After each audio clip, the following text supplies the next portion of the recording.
This scenery is wonderful. Exactly. Surely enough to convince anyone to become a wanderer.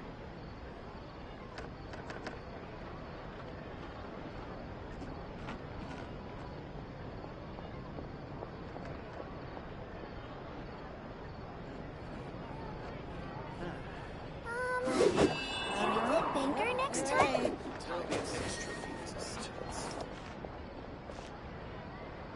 Exactly. But none of them believe.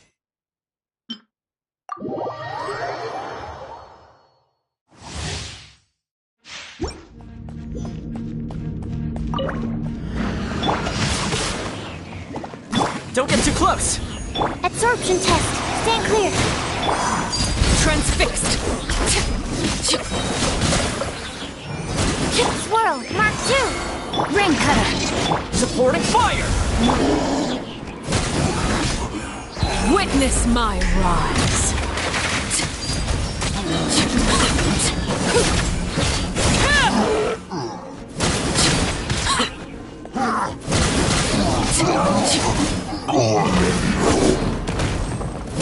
Witness the power of Gua. This is where you fall.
I am the knave, Arlecchino, fourth of the Fatui Harbingers.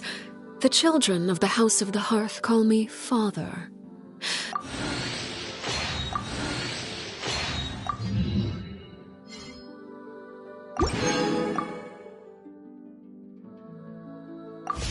There are leaves around.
Always.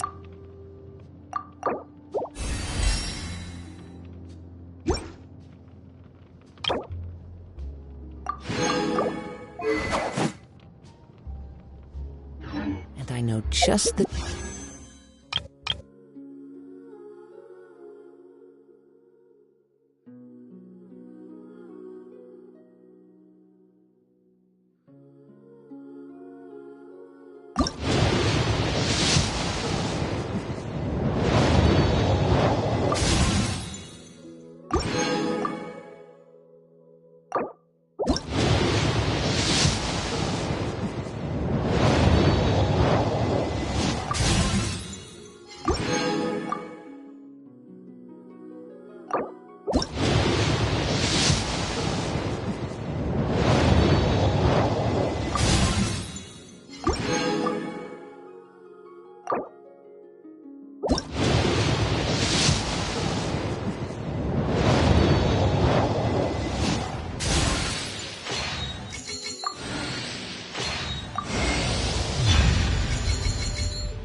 to accompany them.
Wish to hear it.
Witness my magnificence! This will be a productive...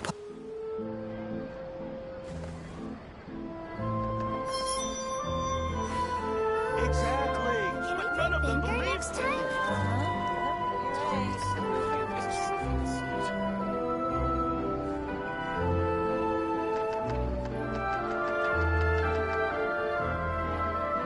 This scenery is wonderful. Surely enough to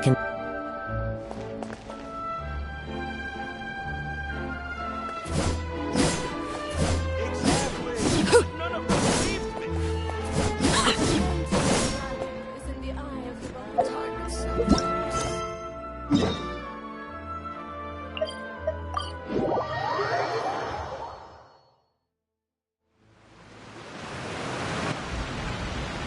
Hey, Traveler. Paimon.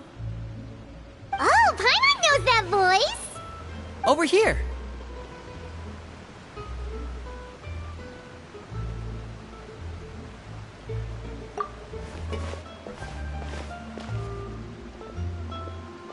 To borrow one of the more popular turns of phrase at the moment, this appears to be quite the fated reunion. Running into you two out of the blue like this has really made my day. I certainly wasn't expecting it. You can say that again. What brings you to Poisson? Wait, Paimon's got it! You must be here for one of your magic shows, right? Actually, we've run into a bit of trouble on the home front, so Father arranged for us to stay in Poisson for the time being. Oh, are Lynette and Fremine here too? Yep, along with most of the other members of the House of the Hearth. You may have noticed Poisson seems a bit more crowded than usual. So you're saying nearly the entire organization has moved to Poisson? Sounds like you've run into way more than just a bit of trouble. What's really going on? Well... Since the two of you are so curious, perhaps I can fill in the gaps. You scared Paimon half to death! Father, you're here. You know... On second thought, maybe we don't need to know? It's all probably super confidential House of the Hearth stuff, right? We totally weren't trying to pry or anything. No need to be nervous. I could sense your genuine concern from your conversation just now. Of course, I can also understand your confusion. Sending so many Fatui here to Poisson, it's only natural that some might suspect an ulterior motive to be involved. I understand. I'm well aware you've had your fair share of confrontations with the Fatui in the past, and I can't exactly guarantee that we'll remain on good terms in the future. As for right now, however, I would say we have little reason to be at odds, wouldn't you agree? The House of the Hearth could stand to be more open with those who have worked so closely with us in the past.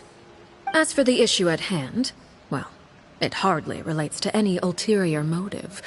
To be frank, it all stems from a certain rumor circulating around the House of the Hearth.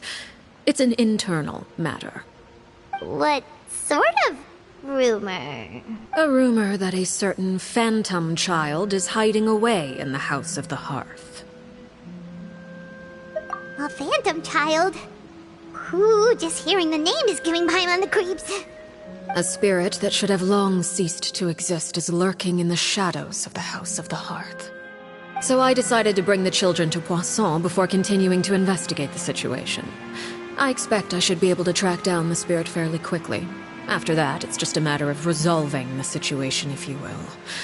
It shouldn't be much trouble at all. If you're curious, or if you still have some concerns, it might be advisable to stick around for a few days. I'm sure the children would be exceedingly pleased to welcome some visitors. Lenny, I'll leave you to entertain our guests. I have some matters to attend to. Of course, Father.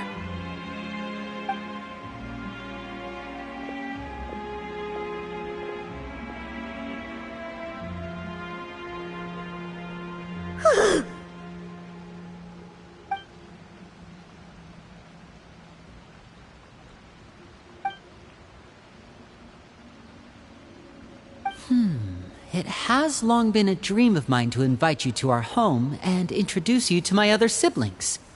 You're quite well known in the organization already. A lot of people have been talking about you, especially after everything with the prophecy. If you're willing, why don't you stay a while and have a little chat with us? Alright. We don't have anything else to do right now anyway. But let's be clear, we're just gonna be there as guests, okay? Don't get any funny... Oh, wait a second. For your guests, that probably means we'll be treated to lots of yummy food, right? Of course. During our stay in Poisson, we've been helping out the locals with some fishing. We bring in quite the bounty every day. In fact, today is the perfect chance for me to show you what I can do in the kitchen. Let's go. I'll take you to where we're staying.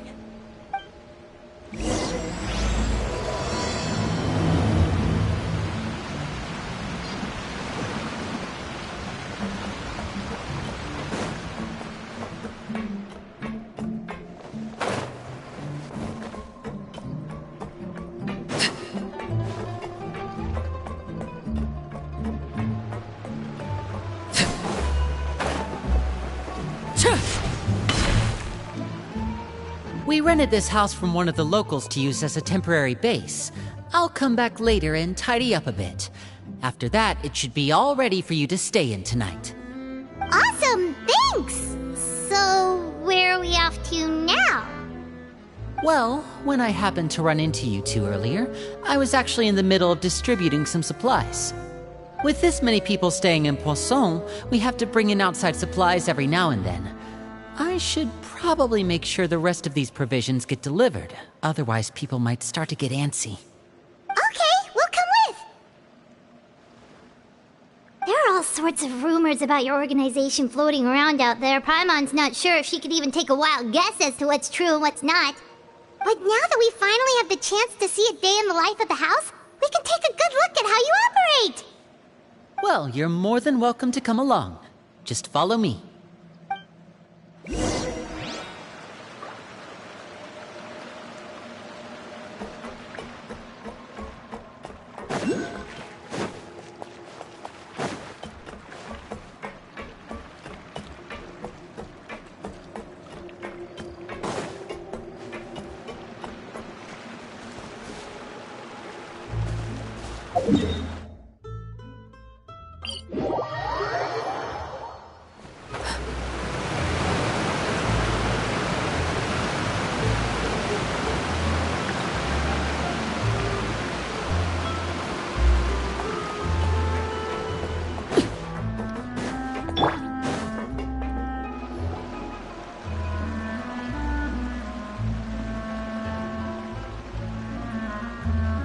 Linny! We're finally here. The supplies. I'm assuming you've... Brought them with me? Yep, here you go. Hello? Something caught your eye? It's the Traveler and Paimon! No way! Come here, everyone! Hurry! The Traveler and Paimon are here!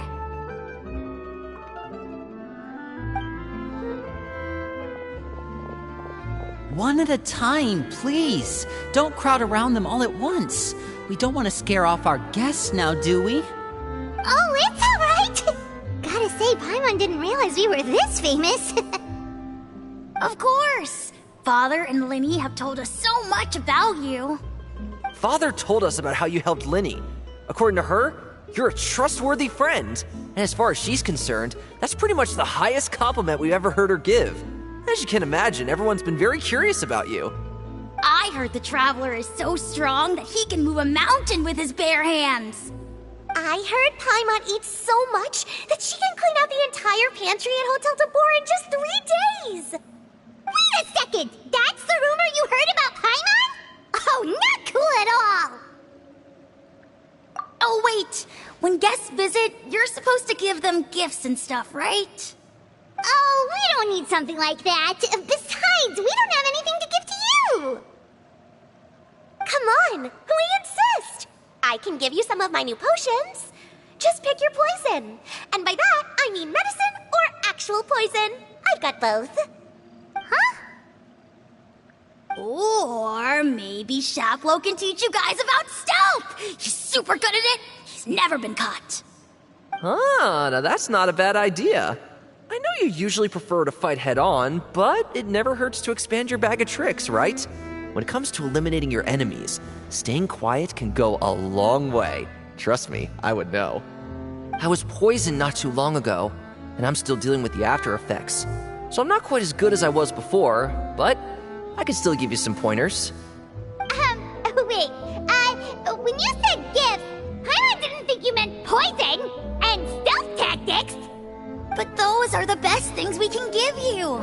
You don't like them? Ooh, how about this? Tell me the name of someone who really annoys you, and we'll teach him a lesson for you. All right, Fold, Selwar. I think that's enough suggestions for now. When it comes to being a good host, it's the thought that counts. You don't need a physical gift to make our guests happy. In fact, pestering them with suggestion after suggestion might make them more annoyed than anything. I would say your enthusiasm has certainly gotten across. Really?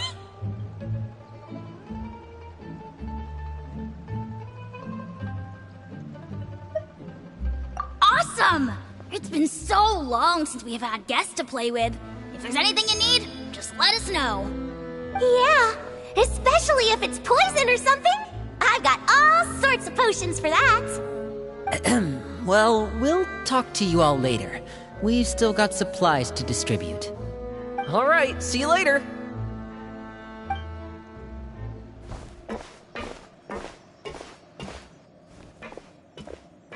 Bye!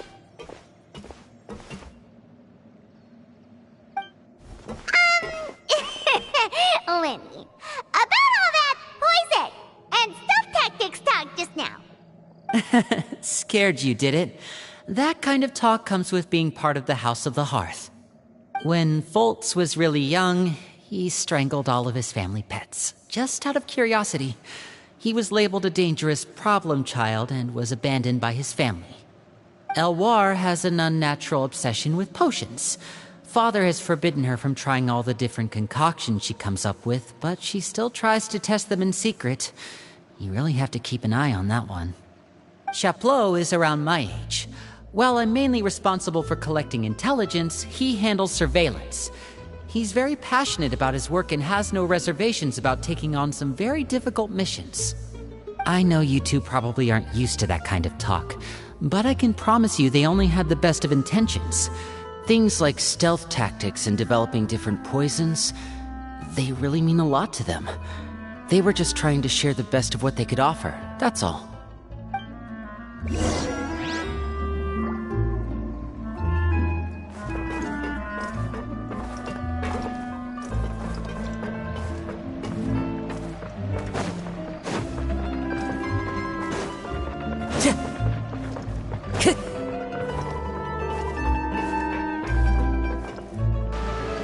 Filial, supplies are here. Thanks. And who are these two? Outsiders? Allow me to introduce you. This is the Traveler and Paimon. Oh, you're the famous duo I've been hearing so much about. It's nice to meet you. I heard you've traveled to all sorts of places. Is that true? Of course! We're making our way all across to that!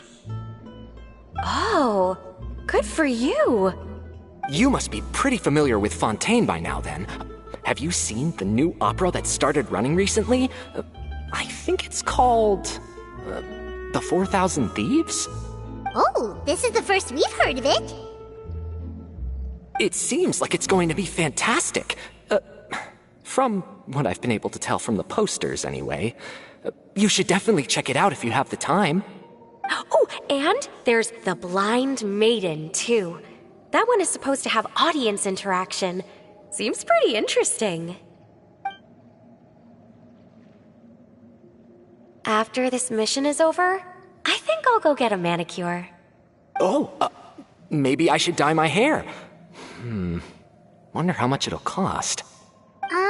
Is it just Paimon, or do these two seem much easier to get along with than the others? Looks like the House of the Hearth has some normal members after all.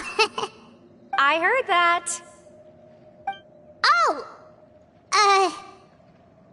Oops. I'm guessing you're referring to Foltz and the others? Yeah, we're definitely not all like them. I bet those crazies are practically foaming at the mouth right now. I'm sure they just can't wait to get back to Snezhnaya to carry out the plan. That's enough, Filial.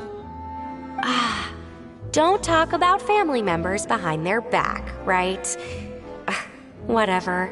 Let's go. Guess this is goodbye then. If you ever have some time, we should go see the opera together.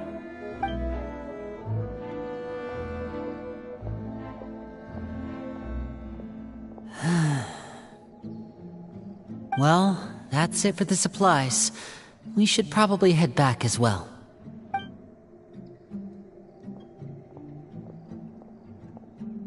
Well, they didn't seem too happy with each other.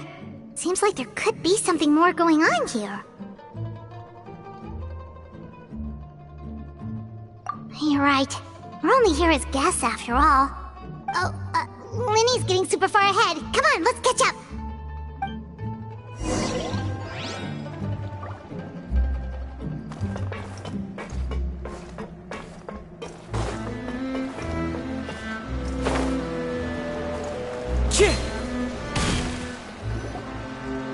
So, what do you think of the members you've met so far? Well, Father is always encouraging us to be strong-willed and independent. So if there's one thing we've got, it's people who aren't afraid to speak their mind. Well, I should probably get cooking. Wanna join? Of course! Then let's head out and... Huh? Fremine? What are you doing here? Well, Femine, nice to see you again! you too. I heard you're here as guests of House of the Hearth. Welcome. We were just going to make some food. Why don't you come along?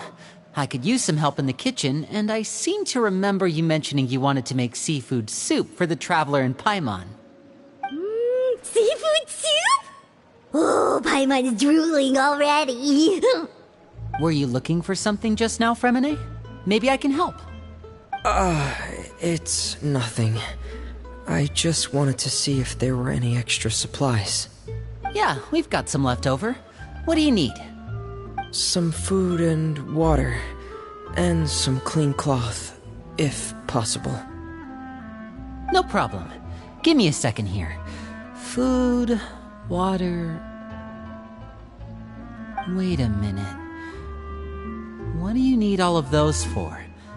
You're not on any missions as far as I'm aware, and you were just going to come eat with us. So what's this all about? I thought I'd grab an extra portion because I get hungry at night. Could be because I'm growing, you know, and... Fremine, you remember what I told you? You're not like me. Your lying skills still need some work. Tell me what's going on. Is it really bad enough that you have to keep it from your own brother? Maybe it'll be better if we gave them some space. This is the first time I've seen that kind of look on your face. Whatever happened, does it have something to do with Father? Yes. Just follow me.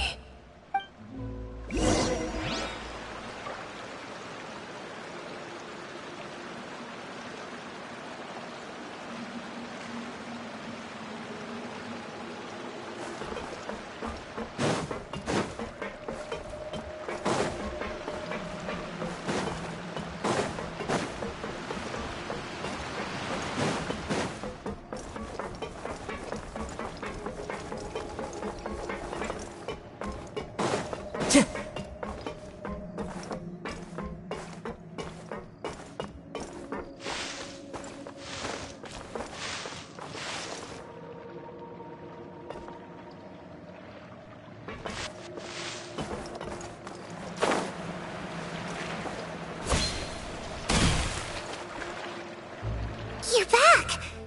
Oh, and you've brought some friends with you this time. Hello, my name's Linny. I grew up in the House of the Hearth. And you are? Hi, Linny. I'm also a child of the House of the Hearth, just like you. You can call me Clairvy.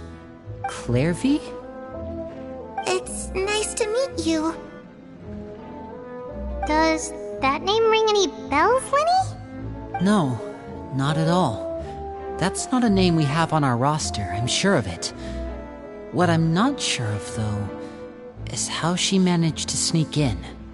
She must be the phantom child Father's been searching for. From the looks of it, I'm guessing you were the one that found her, Fremine.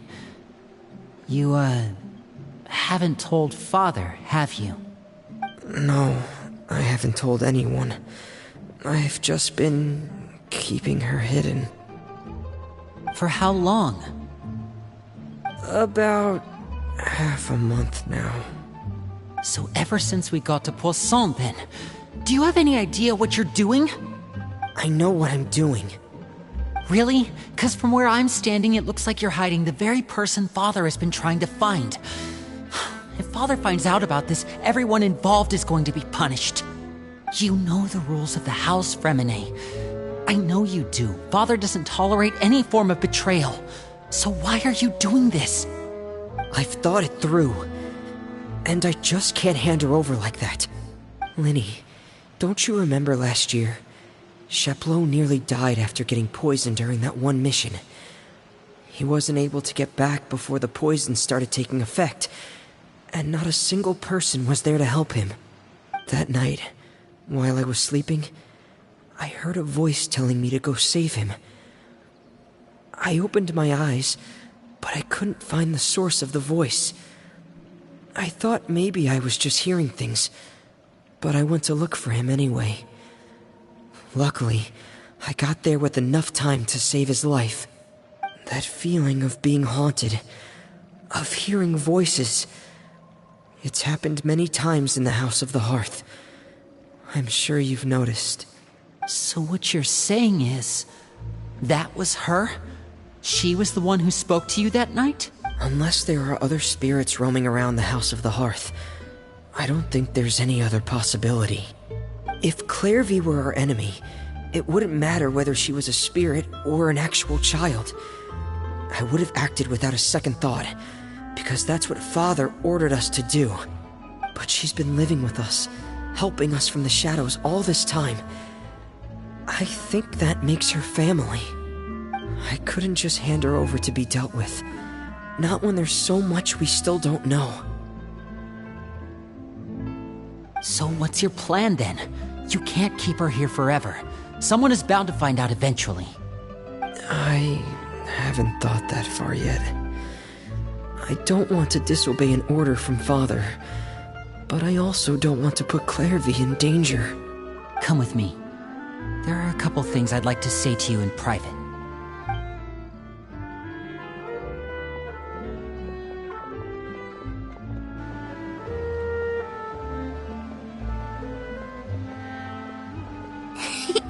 Those two sure care a lot about each other.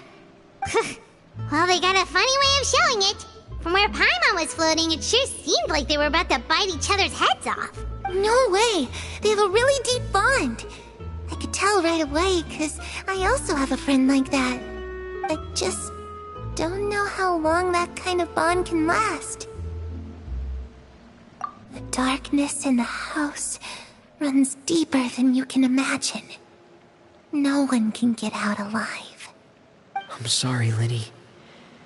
I really didn't mean to drag anyone else into this. Oh, really? You didn't mean to? 'Cause I, for one, wish you did. Huh? What do you mean? You know, when we were younger, you didn't call me Linny. You called me brother, just like Lynette. We grew up together, the three of us. We were all orphans, all rescued by Father. Of all the siblings in the House of the Hearth, I think our bond was the closest. Later on, when you started calling me Linny, I wasn't actually surprised. After all, Lynette and I are related by blood. We've had to depend on each other to survive long before we joined the house. Linny, The darkest and most difficult moments of my life happened before you and I had ever met. I'm sure that's true for you as well.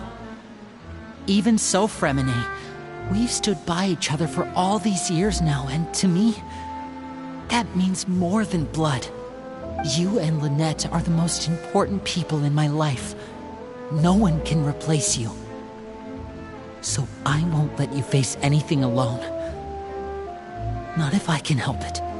Oh, looks like things are getting kinda heated between Linny and Fremine. Maybe we should go check on them.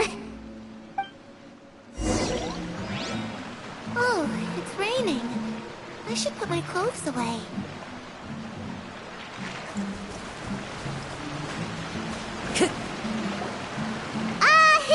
Hey, you two! Hope we aren't interrupting anything. Like a fight, or... Oh, wait a minute, Fremine. You're not crying, are you? Is everything alright? Everything's fine. Thanks for asking. Well, we're all friends here, right?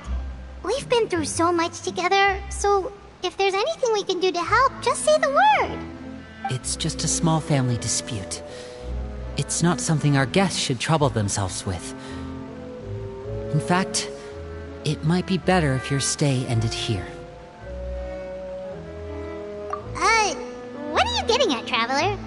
When guests are around, families are often on their best behavior. And any disputes are less likely to escalate. That's what you're trying to say, isn't it? I just...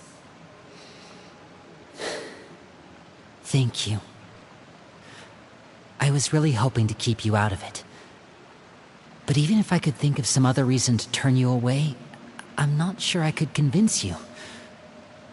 I know things could turn dangerous, so I promise you this. From now on, I'll protect you like my life depends on it. Me too. Well, back to the matter at hand then. If we don't plan on handing Clairvy over to Father, then our only other option is to solve the mystery of her identity before Father is able to track her down. That means finding out where she came from and what she's doing here. Then we can send her on her merry way and pretend like none of this ever happened. I've tried that already. And? And... nothing. I tried taking her somewhere really far away, but... after some time, she just reappeared. She even came with us all the way to Poisson. It seems like wherever the house is, she follows. I don't know much about spirits. Do you two have any ideas? Let's see here. Paimon remembers hearing something like, if you fulfill a spirit's last wish before they die, they'll let go of whatever's keeping them here and return to the ley lines. Oh, it's just that Paimon doesn't really remember where she heard that, so it's not guaranteed to work or anything. Well, sounds like it's worth a shot. Guess that means we should go ask her about her wish. But first, Fremine, I need you to promise me something. What is it? I need you to promise me that this will stay between the two of us. We're the masterminds behind this whole thing. No one else gets involved. Can you do that for me? Of course. I promise. All right. Then let's seal the promise just like when we were kids. Fist bump on 3. Ready? 1, 2, 3. I swear.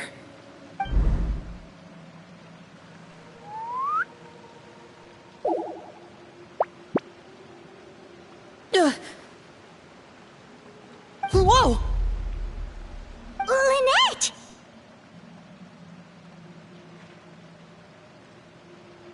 But what a surprise! What brings you here, dear sister? And, when exactly did you get here?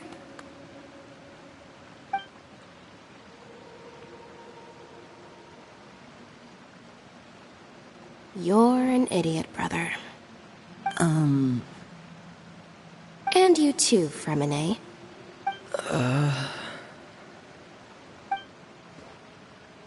You 3, Traveler. And you 4, Paimon. Wait, what did we do? I've seen Clairvy around the House of the Hearth before.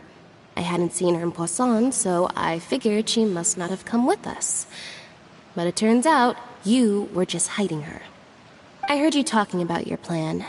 Rather than steering clear of the situation, I'd rather fully join in.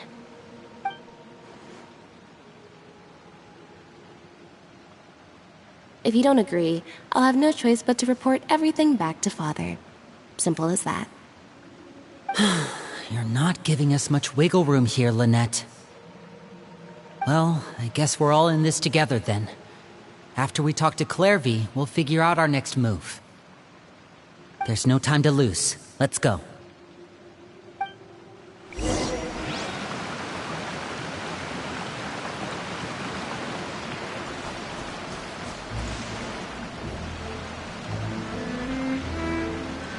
I'm full. Thank you for bringing me this food, you guys. She said she's full, but the food doesn't look like it's even been touched. That's right. Based on what I've been able to observe, it doesn't seem like Clairvy can interact with the physical world at all. Still, when she's presented with food, she'll always linger around it for a good little while. Maybe, in her mind, she really is eating those things. Does she know that she has already passed away? I've tried to ask her, but she didn't answer.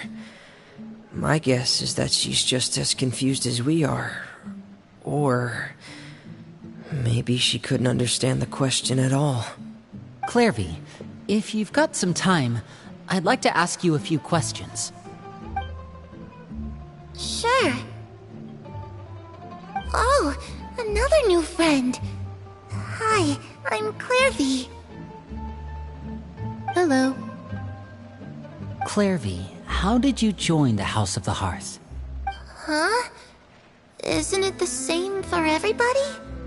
The knave brings you here and then you can't leave. It's just that your name, it's not on the roster. And I've never seen you before. The roster? Oh, I get it now. I think there might be some things you don't know about this place.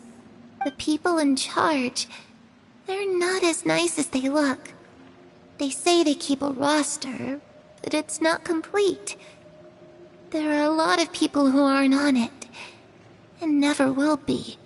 In this house, some people are family, and other people are just test subjects.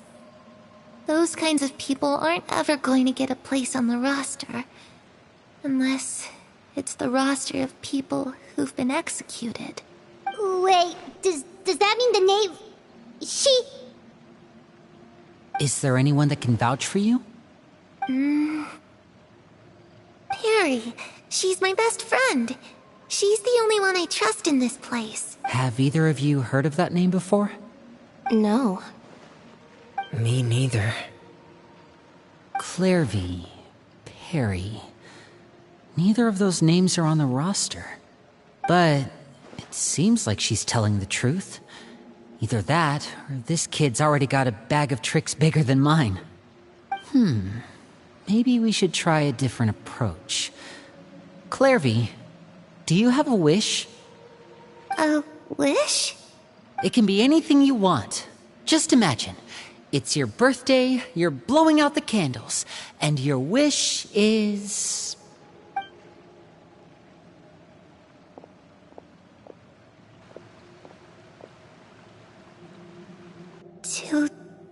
To go outside, where the sun can find me. That's... it? Well, that sounds easy enough. The darkness in the house runs deeper than you can imagine. No one can get out alive.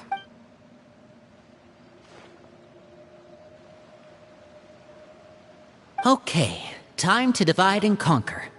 Listen up, I've got a plan. I'll try and find a way to use basic illusory magic to take Clairvy outside and bring her somewhere with sunlight. Lynette, try and find the list of executions that Clairvy was talking about, and see if her name is on it. Fremine, you stay in Poisson. We can't be the only ones who've had run-ins with Clairvy. I need you to collect intel on everything she's said and done. Understood. I'll try my best. What about us? What should we do? I really appreciate your willingness to help, but this is a family matter. I don't want to drag you in too deep. It's too risky. Let me think. Since Father considers you to be guests, maybe you could stick by her side for a little while. You don't need to do anything except keep up some nice, casual conversation. Ah, Paimon gets it. You want us to distract her. I'll give you a magic bird. If Father suspects something, all you need to do is release it when she's not looking, and it'll alert me that something's wrong. Of course, that's only as a last resort. If Father doesn't seem to notice us, there's no need to make contact. We'll reconvene here tonight after all's said and done. If the worst-case scenario happens and we're discovered, just tell Father everything. We're not going to let our guests get punished for our own actions. That's where we draw the line.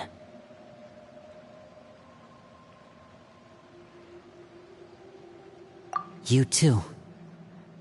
Okay, this is where we part. Father should be at the beach nearby.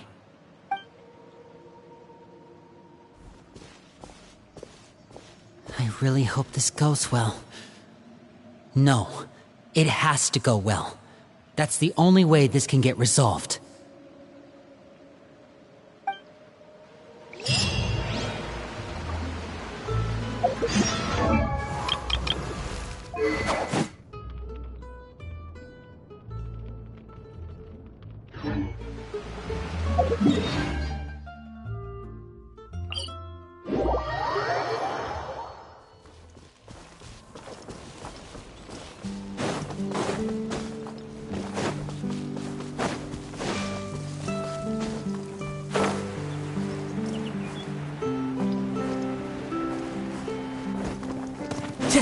Time to go.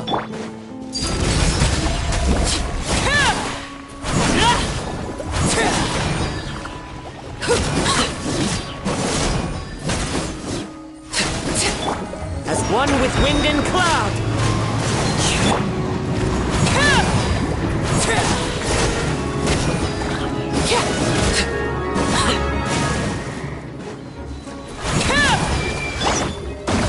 How dare you! Laid bare.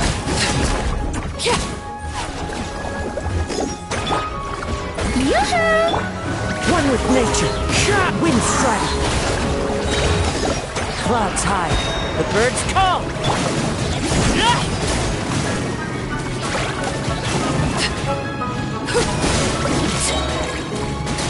Witness my rise.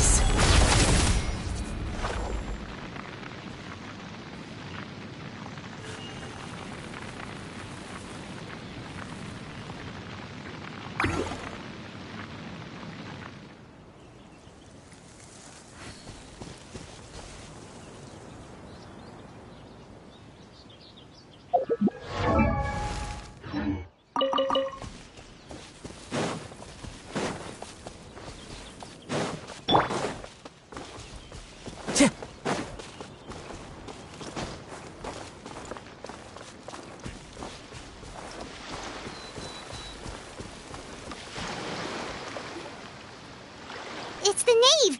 And... child! Hey, aren't you supposed to be in Snezhnaya recuperating? What are you still doing in Fontaine? Oh, it's you two. I didn't expect to run into you here.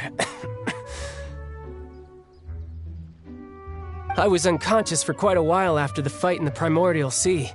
After I woke up, I realized I was being taken back to Snezhnaya, and well, I couldn't have that now, could I? Not when I've still got unfinished business here in Fontaine. So, I mustered up all my strength and made the journey back on my own. What sort of unfinished business are we talking here? It has to do with Skirk, my master. I really wanted to meet up with her, but by the time I got back, she had already left. I still have so many questions for her. Without any other leads, all I could do was ask the knave to help me track her down. She must have left behind some traces from her time in Fontaine. Oh, okay, so have you found any clues? Unfortunately, no. While the House of the Hearth is adept at collecting all manner of intelligence, certain existences can still manage to escape our purview. Basically, unless Master feels there's a need to meet with me, she's not going to be found. But that problem has an easy fix. I just need to become stronger, and then... Paimon thinks you should focus on getting better first. The worst of it is over. It's all thanks to that one kid from the House of the Hearth. Elwar, I think her name was. She gave me a bunch of random potions to drink. They didn't go down easy, let me tell you. Pain and chills all over. But they really did help speed up my recovery. And that's good, because it looks like I really do have to head back this time. The old man's been putting the pressure on me. He sent someone to tell me I'm needed for some sort of project. Project Stuja? Yeah, that's the one. I heard Regrader's involved too. I'm not looking forward to having to listen to all his monologuing, that's for sure. Hey, maybe you could think of a way for me to stay in Fontaine for a little longer. Helping Linny and the others brush up on their fighting skills would be far more interesting. If you and I could spar, that would be even better. I've been waiting for a chance to see you go all out. And what a sweet little daydream that is. But I also have a role to play in all this. I'll be leaving Fontaine shortly as well. Besides, considering how little they see fit to step outside the homeland, being called on to return to Snezhnaya by such illustrious dignitaries, what a great honor. Wouldn't you agree? One I could do without, I'd say. Is it just Paimon? Or does it kind of seem like they're... So, dear guests of the House of the Hearth, to what do I owe the visit? we just... Right! We're super close to Linny and the others, but we still don't know much about you! Is that so? Introductions have already been made, have they not? You see? There's only so much you can learn about someone from a short introduction. At least tell us something a little extra, like... Why do you call yourself father? Good question. I'd also like to know. The fact that you have to ask tells me our intelligence work has been quite successful. Telling you the answer to that question would only serve to undermine that success. And we can't have that, now can we? Spoken like a true diplomat. That was some expert sidestepping right there. Well, if there's nothing else, I think I'll take my leave. I still have a small matter to resolve at home. Wait, don't go!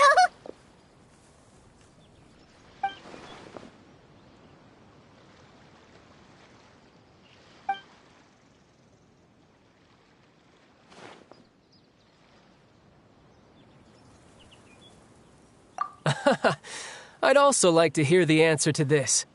I've met some of the members of your organization, and they all seemed like really good kids. They actually reminded me of Tonya and Tusser.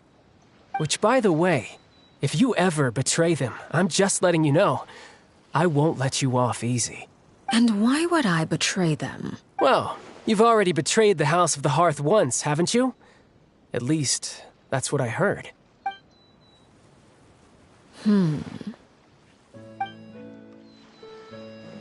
Okay, I admit. That's just what the old man told me. The rooster, I mean.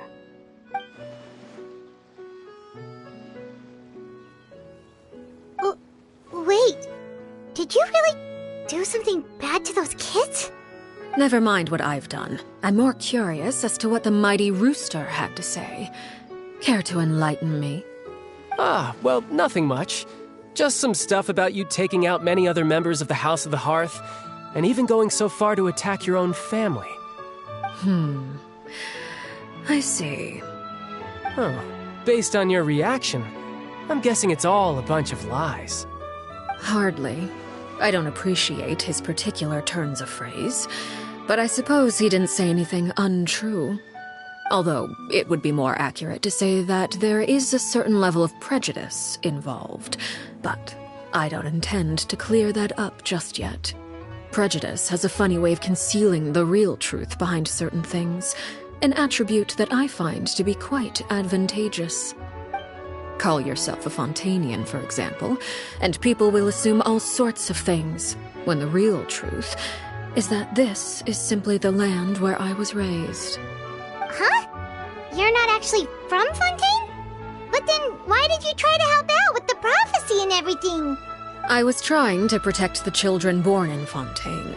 Claiming that I myself was a Fontainian simply made it easier to operate. People would hardly suspect a fellow Fontainian of having any ulterior motives. Who wouldn't want to save their homeland after all? The primordial sea wouldn't have any effect on me, but it would have caused great harm to the House of the Hearth. Well, you wanted extra information, didn't you?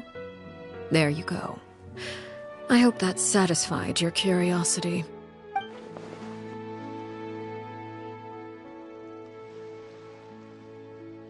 So, you stayed in Fontaine for the kids.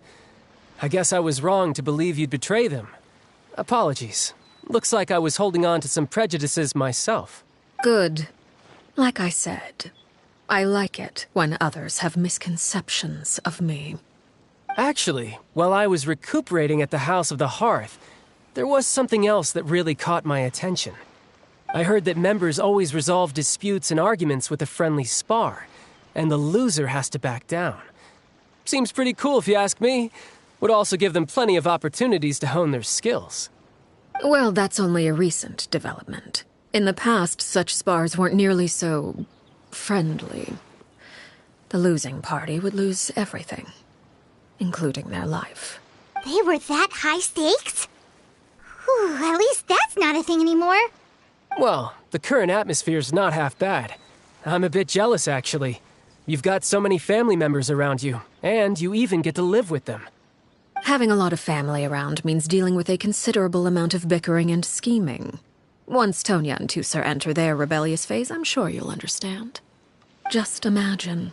Tusser becomes obsessed with plucking out strands from the rooster's mustache, or Tonya decides to dye her hair 42 different colors.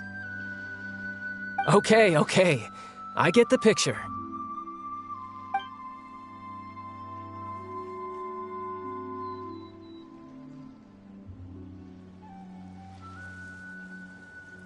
Well, would you look at the time?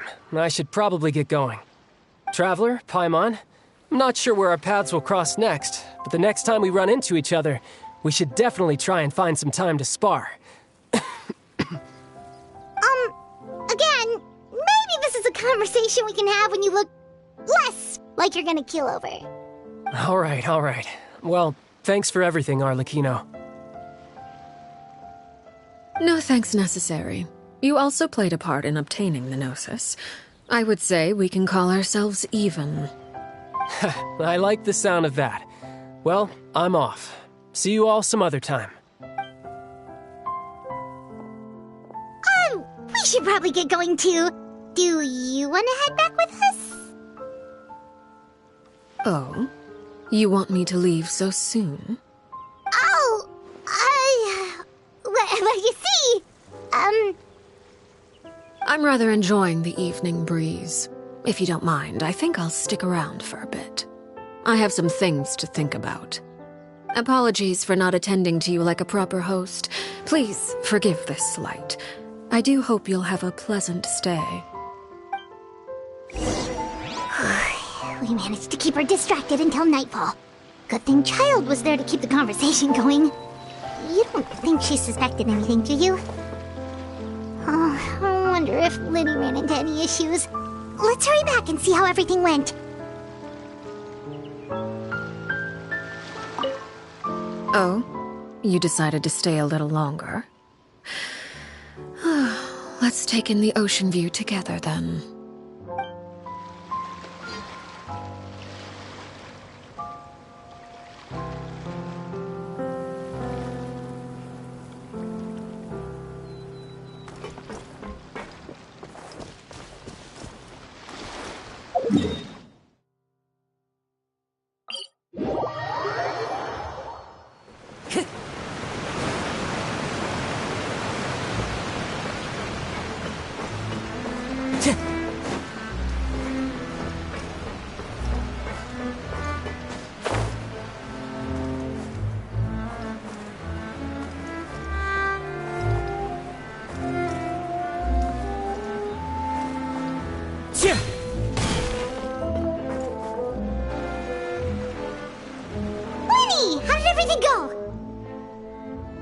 Well, long story short, we ran into a small issue.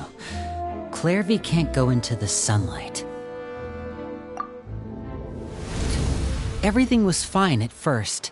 She followed me up to the surface just like I told her.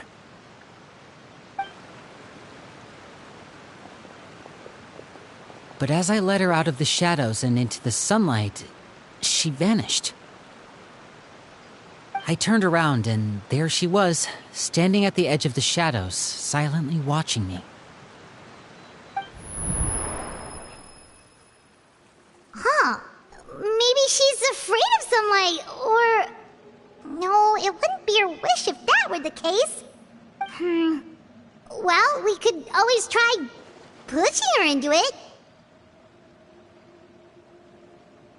Oh, true. I've pretty much tried it all already. Nothing worked. Eventually, the sun went down, so all I could do was bring her back here. How did it go with you, Lynette? Good. I've got the list. It's right here. Really? Well, what are we waiting for? Let's take a look!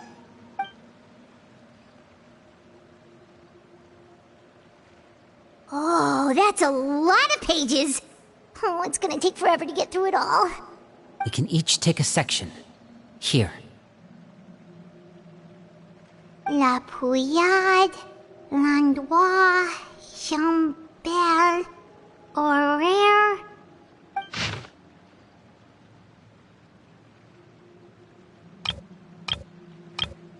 Oh, yikes. That Horaire guy has a huge scar on his face. He's kinda giving Paimon the creeps.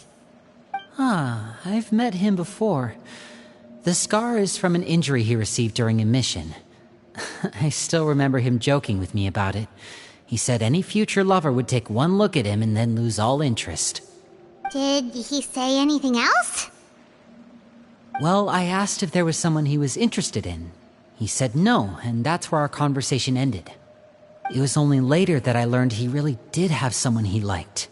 He risked everything to escape so he could be with her, but it didn't work. One day, Father asked to see him, and, well, I never saw him again after that. Wait, so that means the knave, she... It may seem cruel, but it's just one of the rules of the house. Betrayal is not to be taken lightly. We know too many secrets to come and go as we please. So, if you do try to leave, you pay with your life.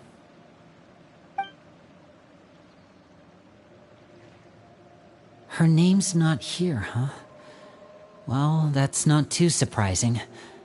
It doesn't seem like this list is complete. It only contains records dating back around 5 years. Let's shift our attention then. Fremine, were you able to find anything out? Fremine. Sorry.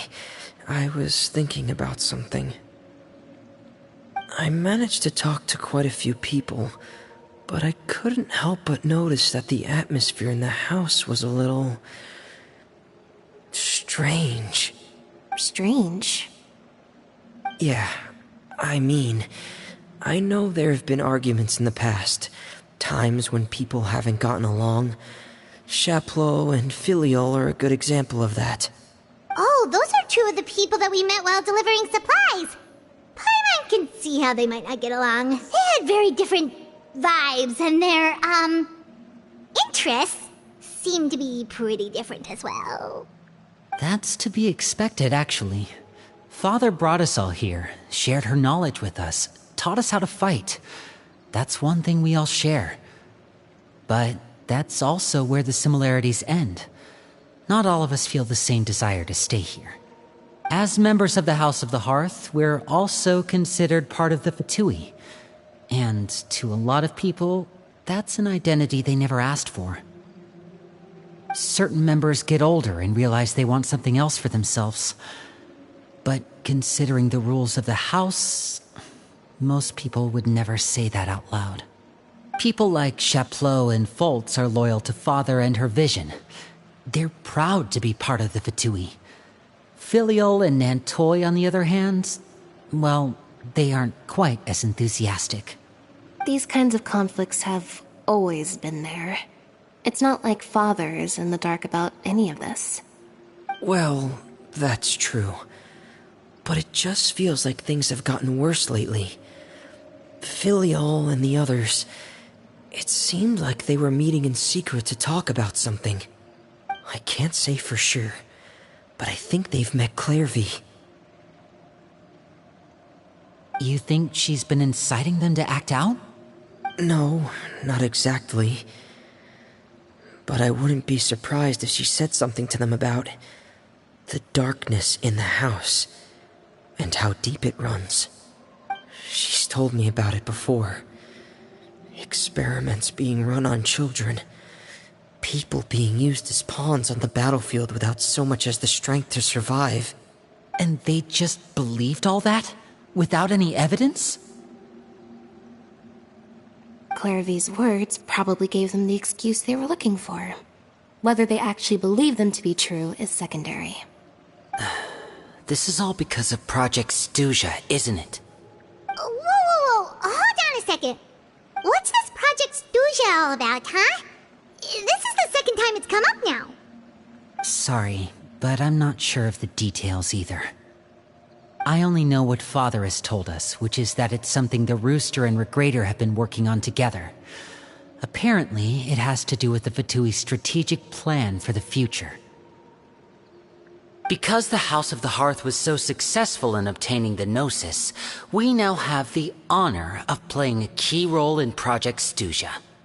Wait, but isn't that a good thing? Key role is just another way of saying dangerous role. To us, the whole thing is an inconvenience. Father thinks so too, but she's in no position to refuse. Their plan isn't exactly unreasonable, and they've been funneling the house a lot of funding. It's just that we'll lose a lot of members in the process. Participating in the plan, it's an honor in name only. What they're really trying to do is subdue us. The existence of an intelligence organization outside their control makes them feel uneasy.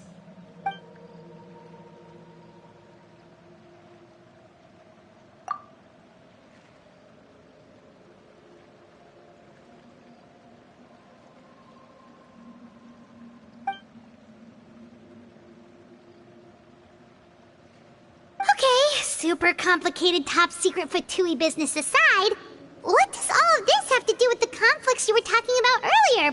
Paimon doesn't get the connection. External pressure has a way of exacerbating internal strife. You can't overlook the power of fear either. People are afraid of dying, and that fear is often the impetus for a lot of stupid decisions. I thought resolving the Clairvy situation would make everything go back to normal.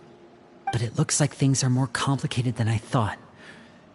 If we leave Filiol and the others to their own devices, sooner or later, Father will be forced to take action. We can only focus on one situation at a time, brother. You're right. Even if we confront Filiol and the others, it won't do any good.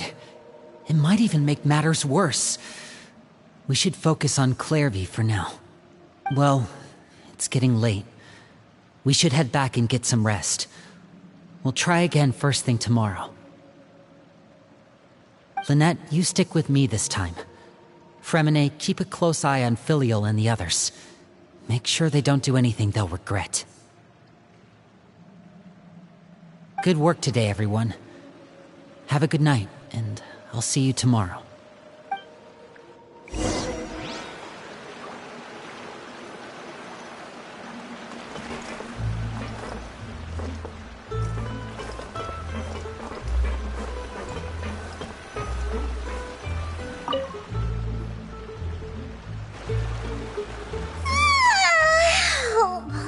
Looking forward to an early night, but she can't sleep at all.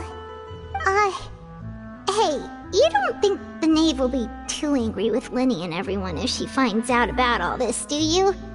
She's even scary when she smiles. If she were to actually get angry... Ooh, you have to protect Paimon if that happens, okay, Traveler?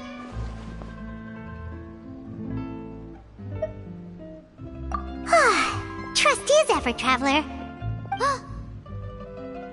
Look! Look over there! Quick! Let's catch up with her before anyone sees!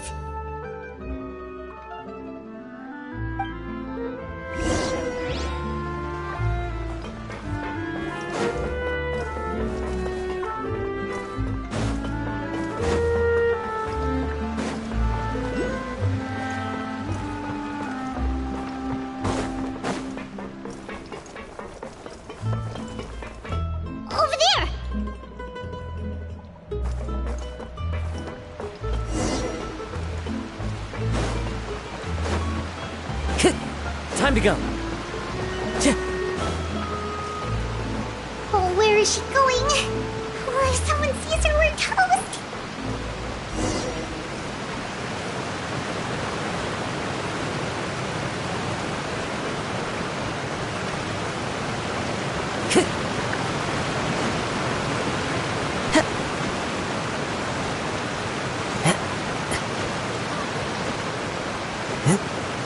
Oh, look! She stopped!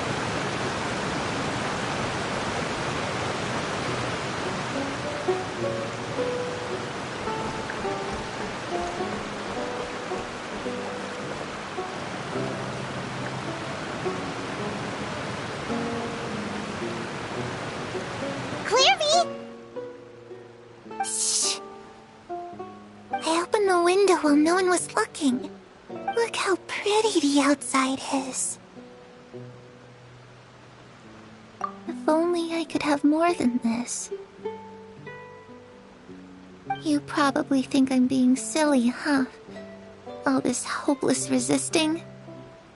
It's better to dream of what I could have than try to make it a reality, right? Please, help us get on the same page here, Clary. We need you to tell us what you know. Can you do that? Sure. Although, after you hear all this, I think you might regret that decision. Everyone in this family is nothing more than a tool. Something to be used and exploited. We're all expendable. Including me. As long as you're useful, you get to stick around. Lose your value. You're handed over to the doctor, experimented on, and given a fate worse than death. I've seen it happen again and again, and I've had enough. You're saying the knave did all that? It's just, that doesn't seem like something she would do. She's scary and all, but it seems like even she has lines she wouldn't cross. I knew you wouldn't believe me. Everyone thinks she's a good person. They all think of her like a real mother. Mother? But she doesn't deserve that title. She's disgraced it and tarnished it. And if I had things my way, I'd never see her again. If only Perry were here, she'd understand. Perry. There's that name again. Also, Paimon's getting a strange feeling. It almost feels like she's not really here with us. Paimon can't tell if she's actually talking to us or if she's mistaken us for someone else. Well, in any case, it seems like she really needs someone to talk to. We should keep her company for a little longer. She looks so young. But it seems like she's been through a lot. It's getting windy. I should close the window. Ooh, look at the moon. Isn't it pretty? Hey, wanna hear a secret? I heard that if you look up at the night sky in Snezhnaya, you can see the aurora. It's supposed to be super pretty. Even prettier than the moon tonight. Perry and I promised each other that once we're older, we're gonna go see it together. But I can't find her. I'm worried she's also been... No, that wouldn't happen to her. She's special. Mother likes her a lot. I should really go talk to Mother, but we just fought. She doesn't want to see me, and I'm too scared to face her. What should I do?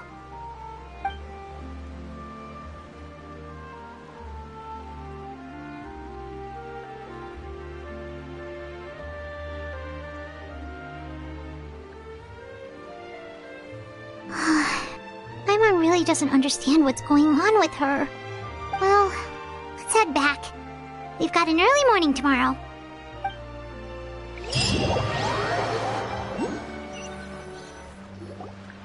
All right, looks like we're all here. Let's go ahead with the plan.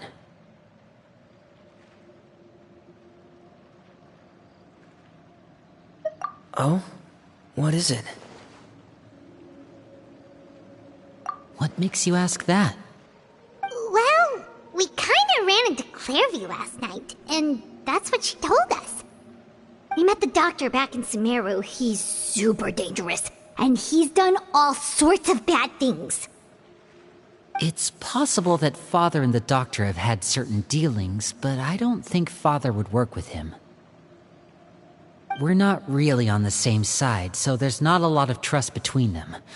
That doesn't exactly set the stage for a successful partnership. I did hear, though, that when Father first became a Harbinger, the Doctor offered to work with the House of the Hearth. Father rejected most of his proposals, except for one. It had to do with some sort of secret experiment. Secret experiment? Could that be what Clairvy was talking about? I don't think so.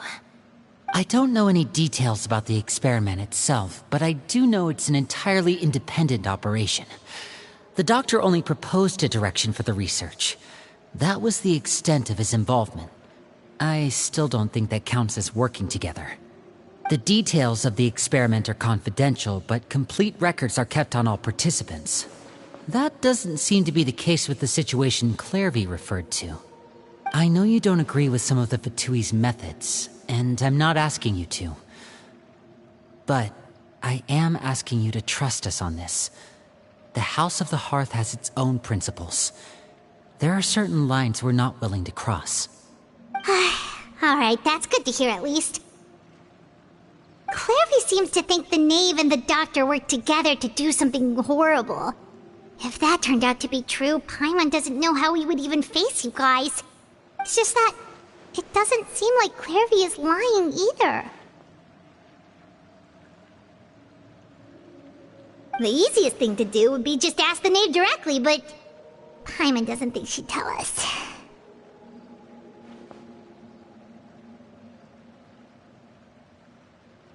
Father didn't come back last night. She's probably still near the shore. We'll be counting on you to distract her. Lynette, you're with me. Fremine, you know what to do. Be on your guard, everyone. All right, let's get to it.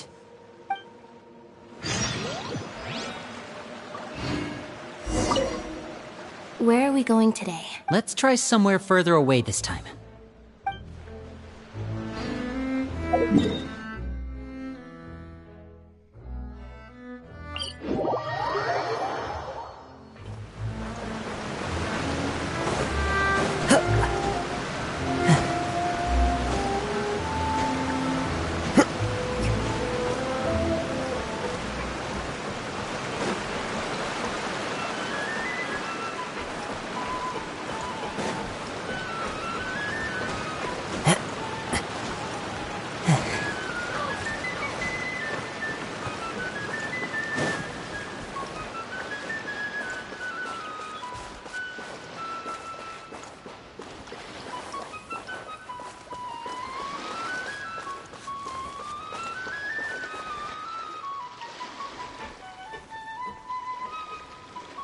Ah, it's you two again. I must say, you look a bit pale. Did you have trouble sleeping last night? A little. Perhaps if you had less on your mind, you'd be able to absolve yourself of such troubles. So what are you planning to do now? Catch up on some sleep? Or should I give you some time to rack your brain for a topic to discuss before I ask any questions? Although I must profess to being curious. Without Child here, how do you plan on distracting me? Us? Distract you? A good one. But no, we were just here for a chat. Looks like you could have used some extra time to think. No matter. If you don't have any other plans, why don't you accompany me somewhere? Don't worry. I'll be sure to steer clear of any scheming children. The ocean breeze is sure nice today. Children always think they can hide things from the grown-ups. But nothing gets past me. Least of all a little scheming. I think I'll let them have at it for a little longer. I can be very patient. Well, I'll leave you to think things over. If you're so inclined, meet me outside the Palais Mermonia. Good things come to children who do as they're told. So I do hope you decide to tag along. if only for your friends' sakes. What should we do? She clearly knows about everything we've been doing, and Paimon doesn't think it'd be a stretch to say she was threatening us just now.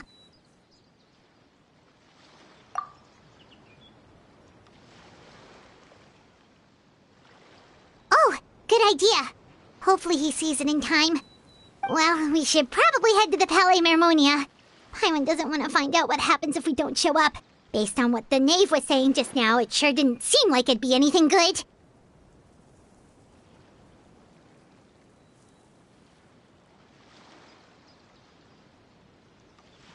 Okay, then we probably shouldn't keep her waiting. It seems like Linny and the others are on thin ice, so let's do our best to not get them in any more trouble.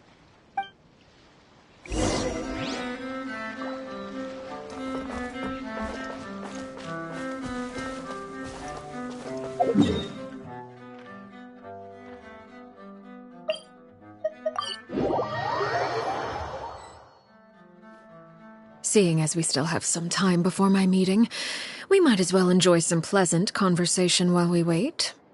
I'm glad to see you get along with my children. Being surrounded by good companions is necessary for a child's development. You're not planning on doing anything to them, are you?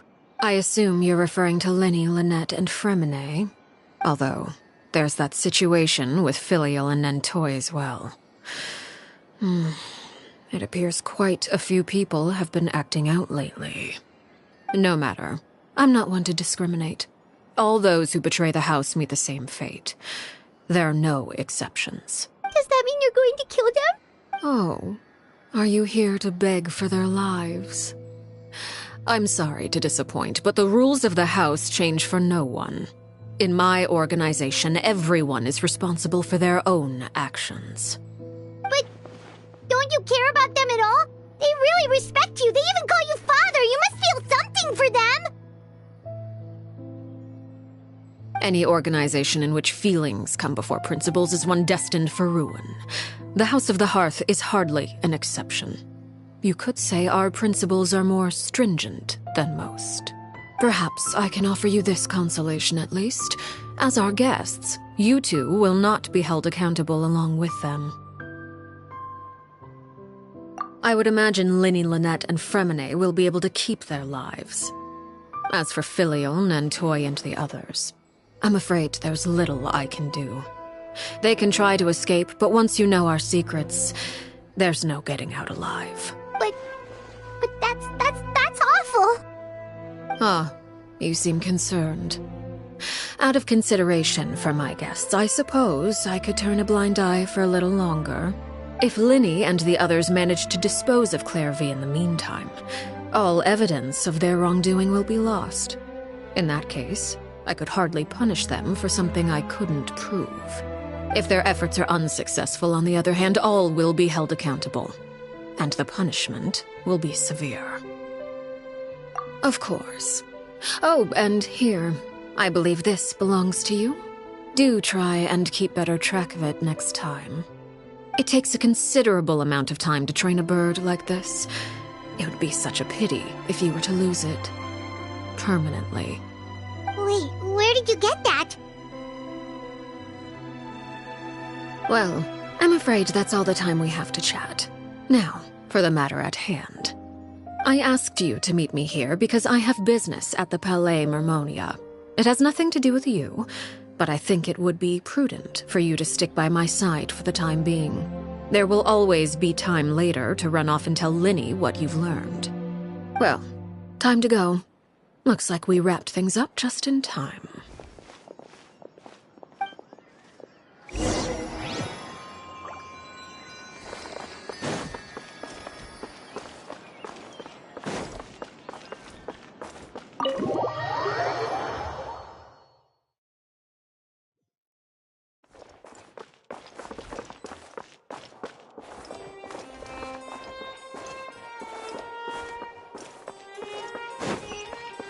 Time to go.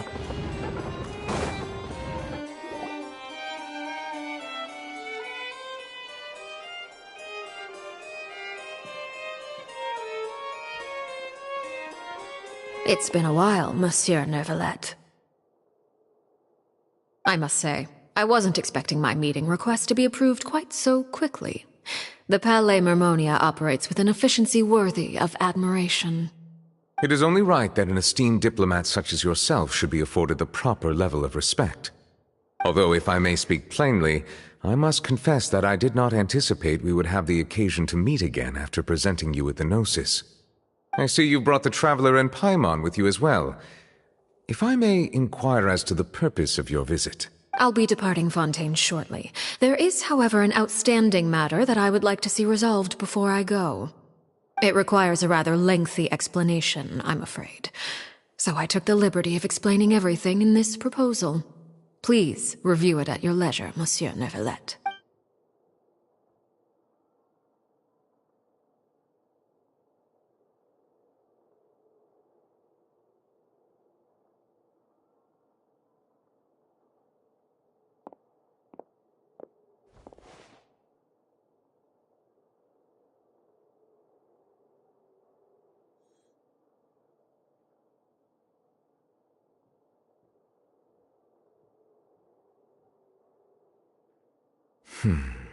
I understand your request. However, at the risk of causing offense, I must admit that I fail to see why you would wish for such a thing. I heard you have a certain fondness for water tasting, Monsieur Neuvillette, so allow me to use water as an analogy. A family is like a large body of water with countless rivers flowing in and out. As someone who watches over this system, I would hope that each river that flows from the source will eventually reach the ocean. Of course, objectively speaking, I know this is impossible. Most of the rivers will dry up along the way, disappearing into the ground and leaving nothing but a barren riverbed behind. Not all rivers are destined to reach the ocean, but I would not see their existence rendered meaningless. I believe the water that flows within them is simply meant for a different destination, like a field in need of irrigation. Or perhaps the glass of a certain water-tasting enthusiast. Did you get any of that, Traveler? Your words paint an optimistic picture indeed. Allow me to remind you, however, few among us are willing to sip from a glass filled with tainted water. It may have been tainted at one point in time, but not to worry. I'll make sure it's strained of all impurities and returned to its cleanest form. I seem to recall there being a transactional aspect to your proposal. Perhaps you could expound on that? If you accept my proposal, Monsieur Neuvillette, I will gradually withdraw my forces from Fontaine. And, unless absolutely necessary, I will no longer carry out any special missions within Fontaine. I presume I can take your words to mean that, in the future, cases similar to the Tartuffe assassination will cease to cross my desk? Tartuffe? Ah, that thief who embezzled funds from all those charities, you mean? My deepest condolences to his family, but without any evidence, I cannot imagine how the House of the Hearth might have been involved in his passing. Of course, if you accept my proposal, Monsieur Neuvillette, I'm sure certain measures could be taken to reduce the frequency of such troubles. You choose your words carefully indeed. In that case, I am inclined to accept your proposal. My thanks for your generosity, Monsieur Neuvillette. Well, with that settled, we should be going now. I took the liberty of bringing along 2 bottles of spring water from Snezhnaya for you to enjoy. I do hope I get the chance to hear your impressions. Perhaps at our next meeting, yes? Indeed. I trust you would not overlook your commitment in the meantime. All right, Traveler Paimon. Time to go.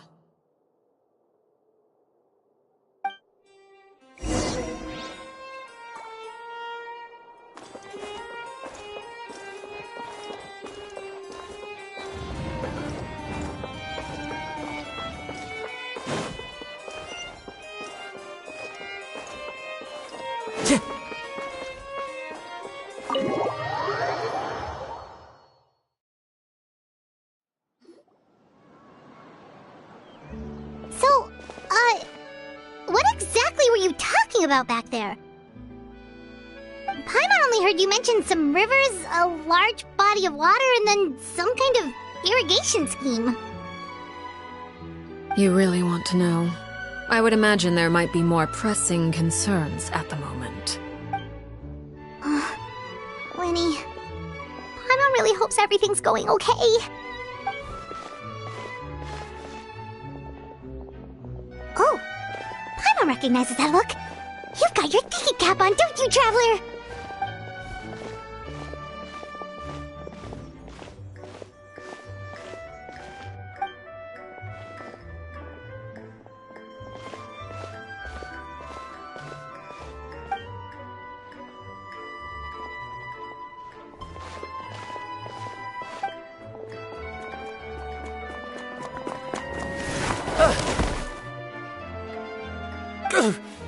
Oh, shoot.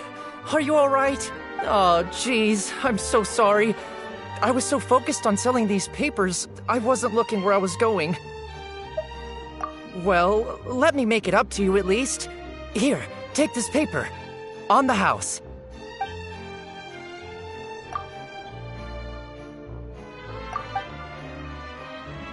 Oh, you don't have to give us anything. Please, I want to. It's not like I'm short on supply. All the extras will be useless come tomorrow anyway. It's my fault, really. I was just trying to bring home some extra mora for the family, but I bit off more than I can chew. I haven't had many takers today, so I'm still swimming in papers. What's going on here? Nothing much. I just ran into your friend here on accident. I should probably get going, actually, so... Hold on. Of course, I'm happy to compensate you with mora, it's just... I don't have any on me at the moment. I'll take 3 papers. Here. Your payment. Oh! Thank you for your patronage. May the Archons bless you with good fortune. If only I had the chance to run into such generous customers every day. I should probably just take on a smaller inventory though, right? I'm getting married soon, so sometimes it's hard to not get ahead of myself. Anyway, I should head out. Goodbye! Well, now that my affairs are settled, we should take the boat back to Poisson. We've even acquired some light reading to enjoy along the way. Actually, why don't we stick around for a little longer? Paimon just realized how hungry she is. She can't head back to Poisson on an empty stomach.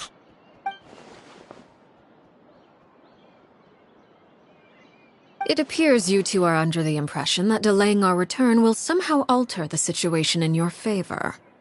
I'm sorry to ruin your fantasy, but your efforts are meaningless. That being said, I could be persuaded to give Linny some extra time. I just have one condition. If you agree to my request, I'll even answer some of your questions. You're quite curious about Clairvy, are you not? And my relationship to her. Wait, why are you being so generous all of a sudden? You're not gonna ask us to do something bad, are you? You overestimate yourself. You don't have the talent for bad things. Then what can you possibly... The most important consideration in a negotiation is that both sides receive something they want. Demands and threats only get you so far. Wonderful. Here it is. When the time comes, make the choice that you deem most appropriate in the situation, and lend your help to the House of the Hearth. Okay, sounds normal enough. But what do you mean, when the time comes? When is that supposed to be? That is for you to decide. Then we have a deal. Follow me.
place? Somewhere long forgotten by everyone. It used to be a grand building. Now it's nothing more than a pile of rubble. No one comes here anymore, nor does anyone care about what once happened here. Although, this place does have something to do with the story I'm about to tell you. It was before I became a Harbinger, and before Linny and the others joined the House of the Hearth. Due to certain events, I first killed Clairvy and then her mother. And this is where it all happened. You were the one that killed Clairvy? Patience now. Allow me to explain Clairvy's side of the story first. I'll start from the beginning. Clairvy was 6 years old when she was brought by her mother, Crucibina, to live in the House of the Hearth. From the outside, it seemed like a fairy tale. A thriving family made up of kind adults and friendly children. Crucibina was the knave at that time, and the House of the Hearth was under her control. She was Clairvy's mother by blood, but she was also the mother to all the children in the house. Clairvy was happy here, for a time. But she quickly realized that being part of this family wasn't a fairy tale at all. It was a kind of purgatory. Purgatory? Exactly. The House of the Hearth takes in war orphans from all over Teyvat. But as for how to raise them, that depends entirely on the person in charge. Crucibina came up with a novel idea. She would teach the children to fight, force them to duel each other, and then crown as the king of the house the child who proved themselves most worthy of inheriting her title. It's difficult to estimate the number of children who died or were maimed in the process. There's little I can say about the ones who died. The ones that emerged with permanent injuries, on the other hand, well, they still served a purpose. They would be handed over to the doctor to be experimented on, or sent away on dangerous missions. Nothing more than tools to be used and then discarded. So those were the experiments Clairvy was talking about. But what actually happened to her? You said that Clairvy was Crucibina's daughter, so if Clairvy tried to convince her to stop what she was doing, Crucibina probably would have listened, right? Despite being Clairvy's mother, Crucibina cared little for her daughter. She forced Clairvy to join the House of the Hearth only as a means to demonstrate her own impartiality as a mother, to prove that she treated all her children equally. Clairvy did try to convince her mother to change her ways, but it was to no avail. After her efforts failed, the only other option was to rise up and try to fight back. Unfortunately, the other children had already been thoroughly indoctrinated into the illusion of happiness Crucibina had created. Of course, there was one exception. Someone Clairvy's age who knew the truth about the House of the Hearth. Her name was Peruere. Wait, the friend that Clairvy mentioned? Friend, huh? I suppose we can call her that for now. Clairvy was a cheerful and passionate person with a tenacious spirit. Peruere, on the other hand, was rather cold-blooded. Her cold-blooded nature allowed her to see through Crucibina's facade. Yet, it was also this cold-bloodedness that prevented her from acting against it. At least at first. While Clairvy longed for freedom, Peruere was convinced that, amid all the fighting and violence, she would make it until the end. Despite their differences, the two became fast friends, united by their knowledge of the truth. Clairvy told Peruere that she hoped to create a real family, where no one would be killed or sacrificed. There may have been a certain naivete to her ideas, but Clairvy proved her determination many times over. She tried countless times to run away, ask for help, or expose the truth. But her efforts only earned her beating after beating. The only thing that kept her going was her strength of will. Even with her body racked with pain, she would still stand on her tiptoes and open the window at night. she and Peruere would look out at the moon together, a fierce longing for freedom shining in her eyes. But one day that light simply vanished. Oh no. What happened? Her hopelessness resulted from a culmination of things. 10 years had passed. 10 years worth of failure after failure. She and Peruere weren't children anymore, but finding any chance to escape still seemed as hopeless as ever. It was during this time that Peruere suggested a new plan. If escaping was out of the question, why not take down the very person sitting on top of this throne of lies? Mother herself. Clairvy rejected that proposal. She claimed that, as a famous harbinger, Crucibina possessed an unimaginable amount of power. Trying to kill her would have an incredibly low chance of success. Clairvy never gave another reason, but Peruere could see it written all over her face. Clairvy still thought of Crucibina as her mother. Killing her own flesh and blood was a line she couldn't bring herself to cross. If she couldn't escape and fight back, then only one option remained. Precisely. Death was the only way that she felt she could be free. It happened during a duel. When she arrived at the dueling ring that day, her partner turned out to be none other than Peruere, the very person that had stood by her side all those years. It was a fierce battle, but ultimately, Clairvy decided to let Peruere end her life. From that moment on, Peruere's journey was one written in flames. When the rain finally came and washed it all away, there she stood, the sole victor in Mother's endless game of slaughter. A trail of corpses strewn across her path to success. It was the very result she had predicted 10 years prior. Even then, she believed she would make it until the end. She wasn't surprised by the fact that she emerged as Mother's undisputed heir. Rather, her success left her with an inexplicable sense of restlessness. She was unsettled, and there was only one thing that could quell that sensation. Perhaps you two would like to take a guess as to what it was? Crucibina, you mean? But... Correct. This is the place where Peruere killed her best friend. A mere year later, this is also the place where she fought tooth and nail to kill the mother they shared. The moment she acted, any conception of what was right or wrong ceased to matter. It's one of the principles of the house.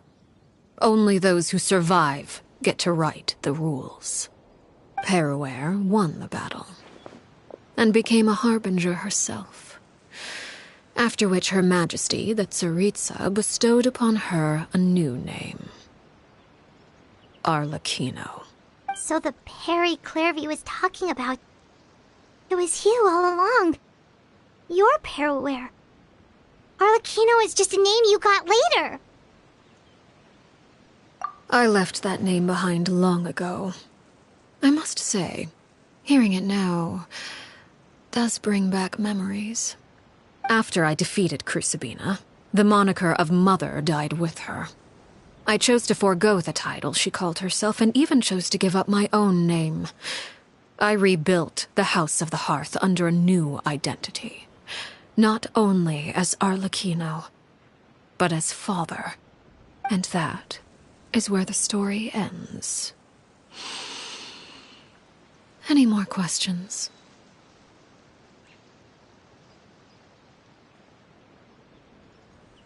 Yeah. Based on what you just told us, Clairvy wasn't a little kid when she was killed. So the Clairvy we met...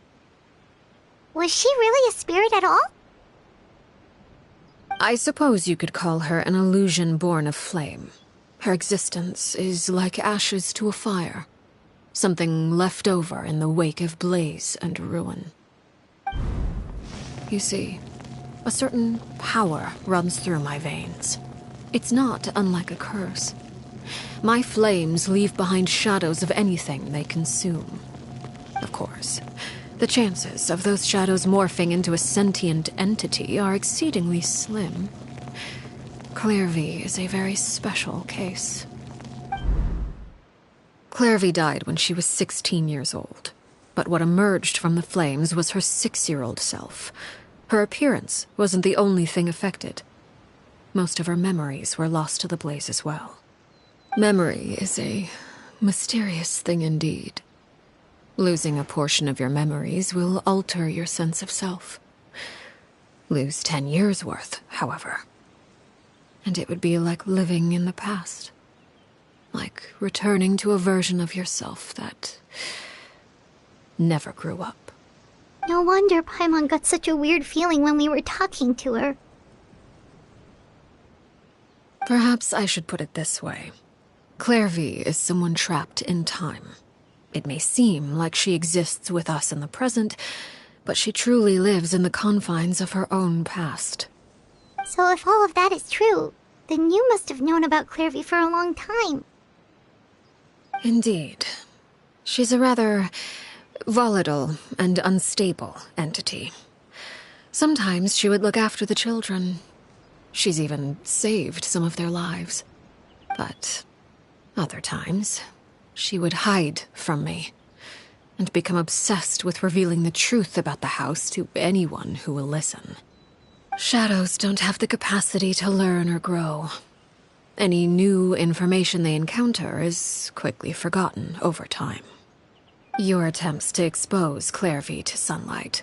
They failed, yes? The reason is actually quite simple. In Clairvy's mind, the house is impossible to escape, and it is this very perception that traps her there. But no matter. All I have to do is kill her again, and all will be resolved. I don't anticipate so much as a single speck of ash will be left behind this time. Wait! Paimon can understand why you might want her gone, but isn't there another way?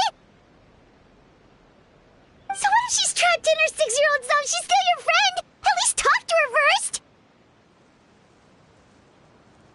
It's too late for that. She broke the rules, and now she must be punished. That goes for Filial and Nantoy as well. She's had quite the effect on them. I hope you understand the difference between Crucibina and myself lies in our formulation of the rules, not our policy for enforcing them. Upholding the rules without question is a trait we both share, because that is how a household should be run. Is this really what you want to do? Whatever could you mean? Don't you want to say a proper goodbye at least?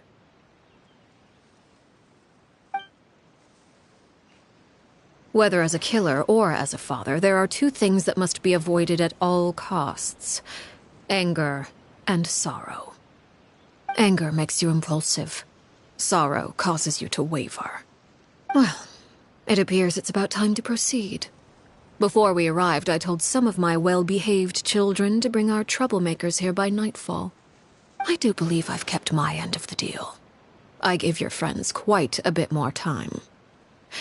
As for what happens now, we'll just have to wait and see.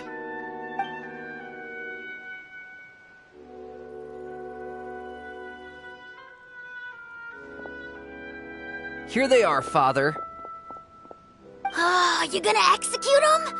Seeing something like that would actually be a first for me. Lenny! I'm sorry.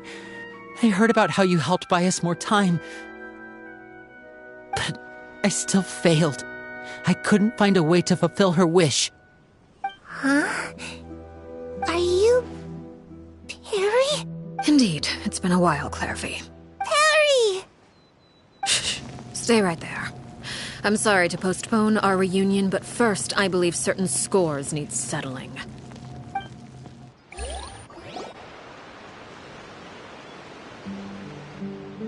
Father, let me explain. Out of my way. Father! You chose to conceal a threat to the house, and for that, you must be punished.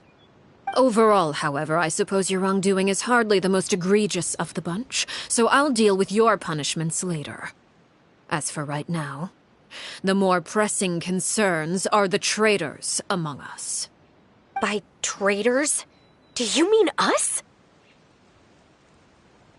Father, let me explain. We didn't mean to... Fultz, why don't you share what you heard? Yes, Father. Secret Midnight Meeting number 3. Participants, Filial, Nantoi, Sato, Toddy. Nantoi clearly said, if only Father wasn't the one who took us in. Sato added, I'm sick of this life. I just want to live as a normal person. Filial was the worst of them all. She called us crazies and said a bunch of mean things about Father. I did not! You're lying! Fultz is trying to frame us. It's not like I'm the only one who heard those things. After that, you and Toddy and a bunch of other people started talking about Clairvy. You were using all those things Clairvy brought up as an excuse to question Father. We're birds locked in a cage. The only way out is to destroy it. That's what you said, wasn't it? You little... You just want me gone, don't you? What did I ever do to you, huh? And you, Sheplo, have you forgotten who stood by your sickbed, watched over you, and changed your dressings? Come on, let's hear it then. What's your reason for all this?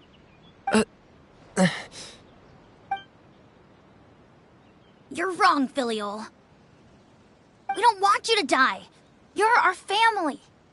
Liar. You wouldn't be doing this if that were the case. So why? Why have you backed us into a corner? We all live in the House of the Hearth. You know the type of work we do, Filial. A single betrayal can cost dozens of us our lives. It's not like it's never happened before. That kind of thing is hard to forget. That's why the House of the Hearth cannot tolerate any form of betrayal. Ever since we came to Poisson, you've had 7 secret meetings. A lot of the things you talked about really crossed the line. You've been spying on us for half a month? Wait a second. Now that I think about it, the move to Poisson was just a way to make it easier to spy on us, wasn't it? Because we were all in one place. You've had this planned all along. Filial, Nantoi, I'm sorry. I owe you both my life. I owe Clairvy too. If it weren't for all your help after I got poisoned, I wouldn't be standing here today. If this were any other situation, I would do anything to repay that kindness, even if it cost me my life. But rules are rules. I'm sorry. My hands are tied. Why? Why? That's enough, Filial. We made a mistake, and we should own up to it. We broke the rules, plain and simple. And now we have to face the consequences. I'm sorry, Sheplo. Fultz. I'm sorry, Father. We accept our punishment. Chapleau, according to the rules of the House of the Hearth, how should these traitors be punished? All those who betray the house pay with their lives. And so it shall be.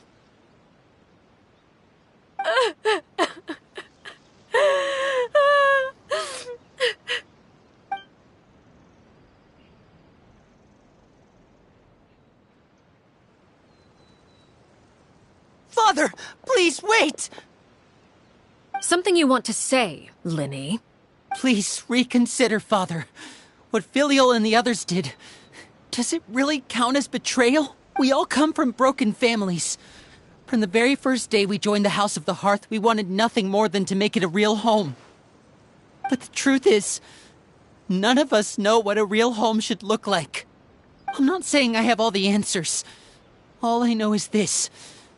Killing Filial and the others may uphold the rules, but doing so will only bring us further away from being a real family than we've ever been. So please, Father, please, reconsider. I agree with Linny. Father, please. Linny, you... I also agree with Linny.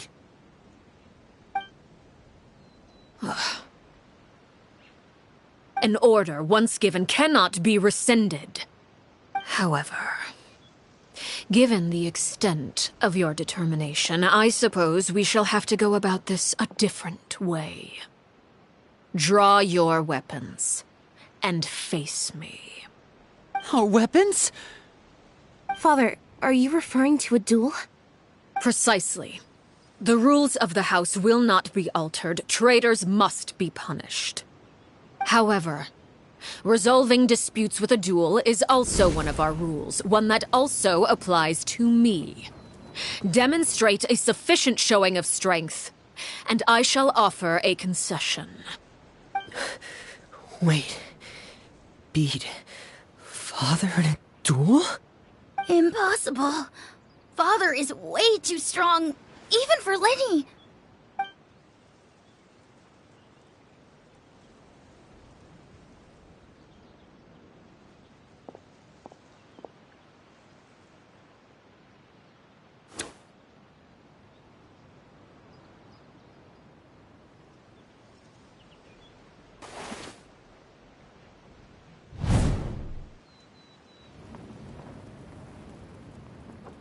Did you hear that, Traveler? Lenny and the others have to duel the knave. What should we do? Can they really win something like that? If they lose, those people from the house are really gonna be executed. Hey, are you listening?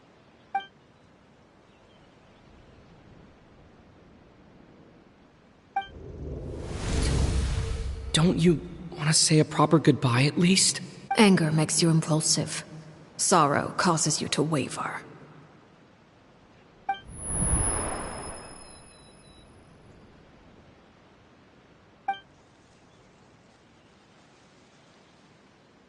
Oh.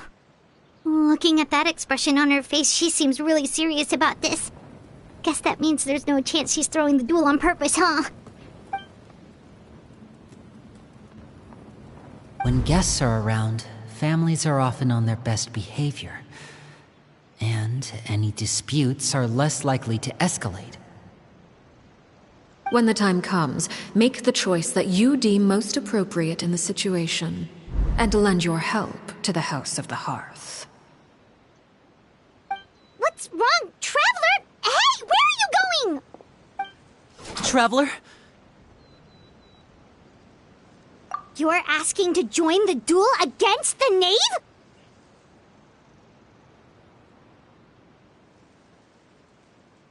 I'll allow it.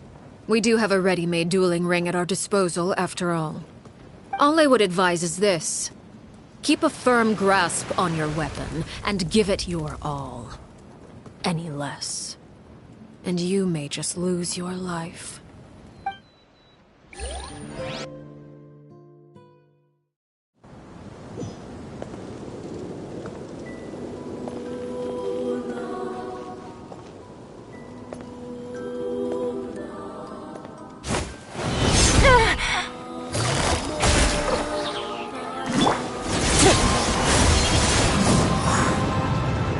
With these rising flames, is it my turn now?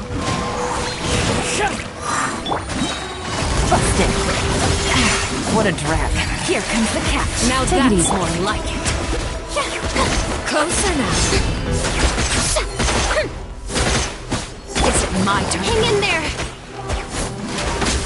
With the fall of darkness, destruction shall rise. Have a taste of purgatory. Spare your energy. Running is of little use. Get in gear.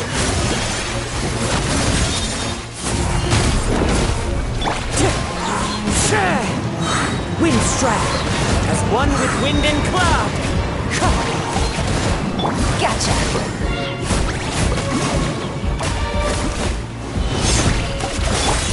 Watch out for Father's movements! Into the wind. Is it my turn now? Things are about to get dicey. Fallen leaves. Not Adorn my night! You've proven to be a worthy opponent after all. Father's even stronger than I expected.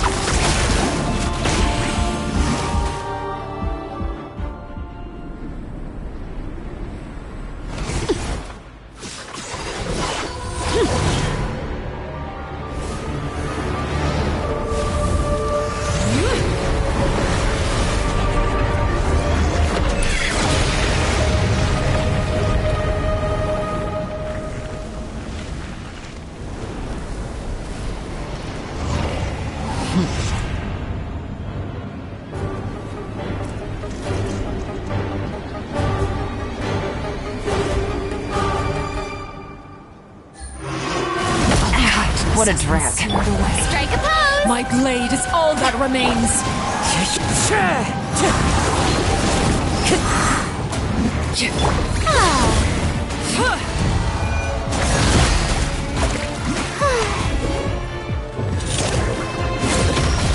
Clouds high. The birds call. Who's next?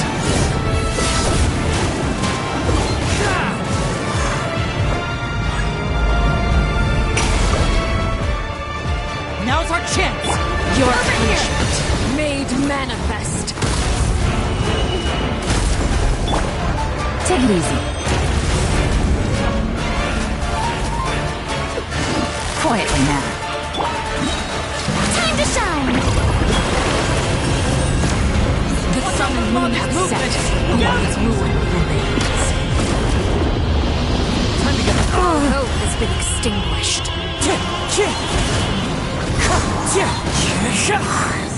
Busted.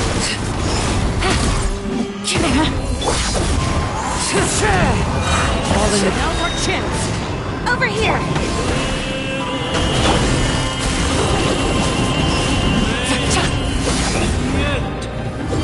This is where you fall.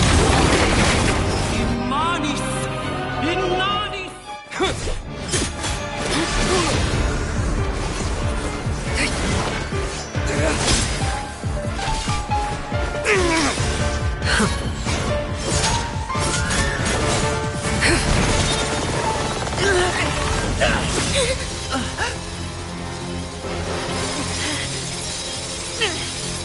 You should know better than to crowd in one place.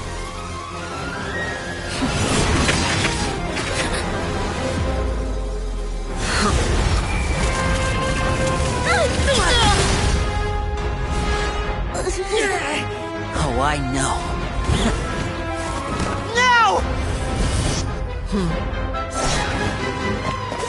I'm sorry, Father!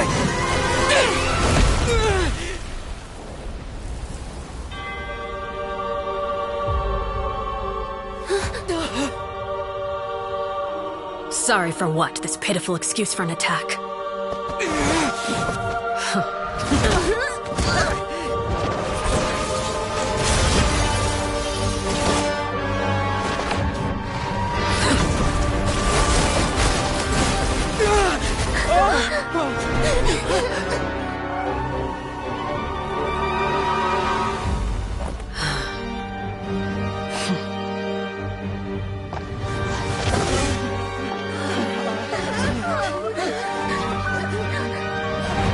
Father, no!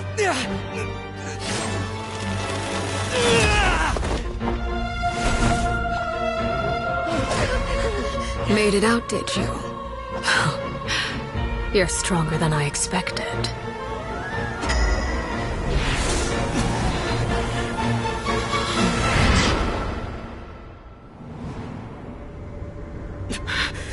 A crimson moon? I can't move.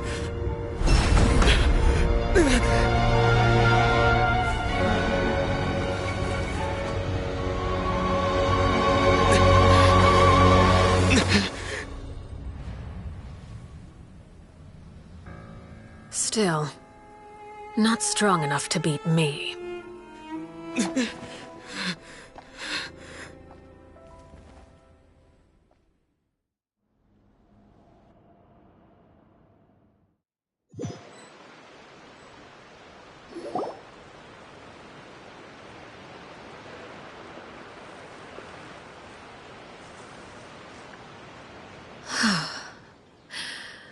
I believe we can end things here.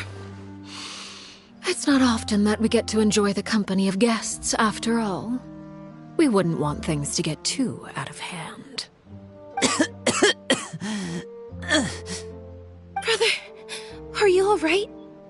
Lenny! Given that I am the victor of this duel, as agreed, the punishment stands. No! I never thought things would end like this. However, everyone involved in the duel demonstrated a remarkable level of strength and determination. In light of this, I'm prepared to change the method of execution. Elwar, the bottled flames I gave you for safekeeping. Do you still have them? Yes? I wasn't sure what they were for, but I've kept them super safe. I didn't lose a single one. Wonderful. Then, in just a moment, I'll have you administer them. Bottled flames? Indeed. They're the product of a secret experiment. Under certain special circumstances, flames can be extracted from my person and preserved. Once ingested, searing pain will spread across every inch of your body. No harm will come to you physically, but your memories will be burned away. If you can withstand the pain. When you awake, you'll have forgotten everything you know about the House of the Hearth, and will be expelled from the organization. In other words, administering this concoction will kill the version of you that grew up in the house, and give you a new identity.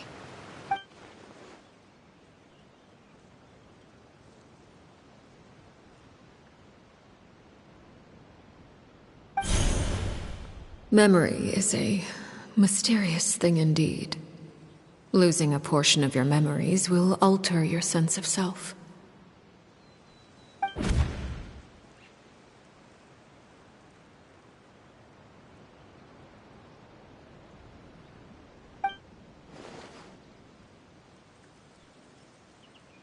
So, you're just letting us go, Father? You misunderstand.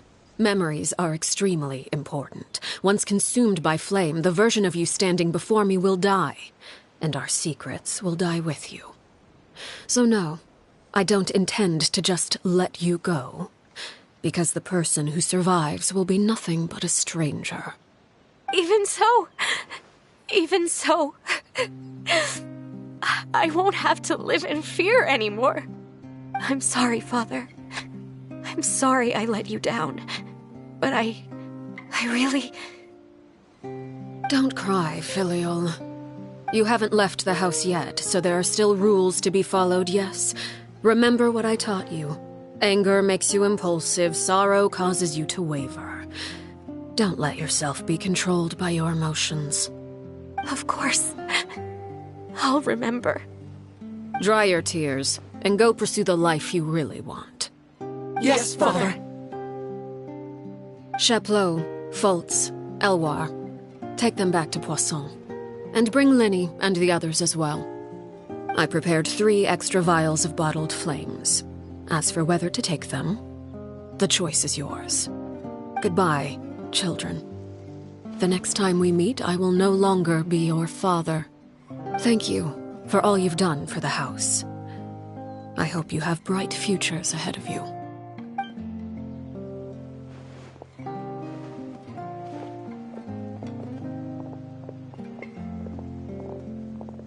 Father.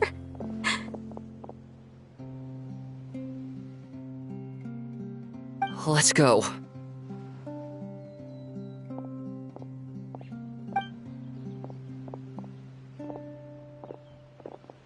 Here, grab my arm, Linny. I'll help you walk back.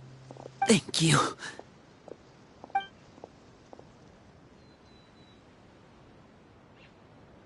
Claire V.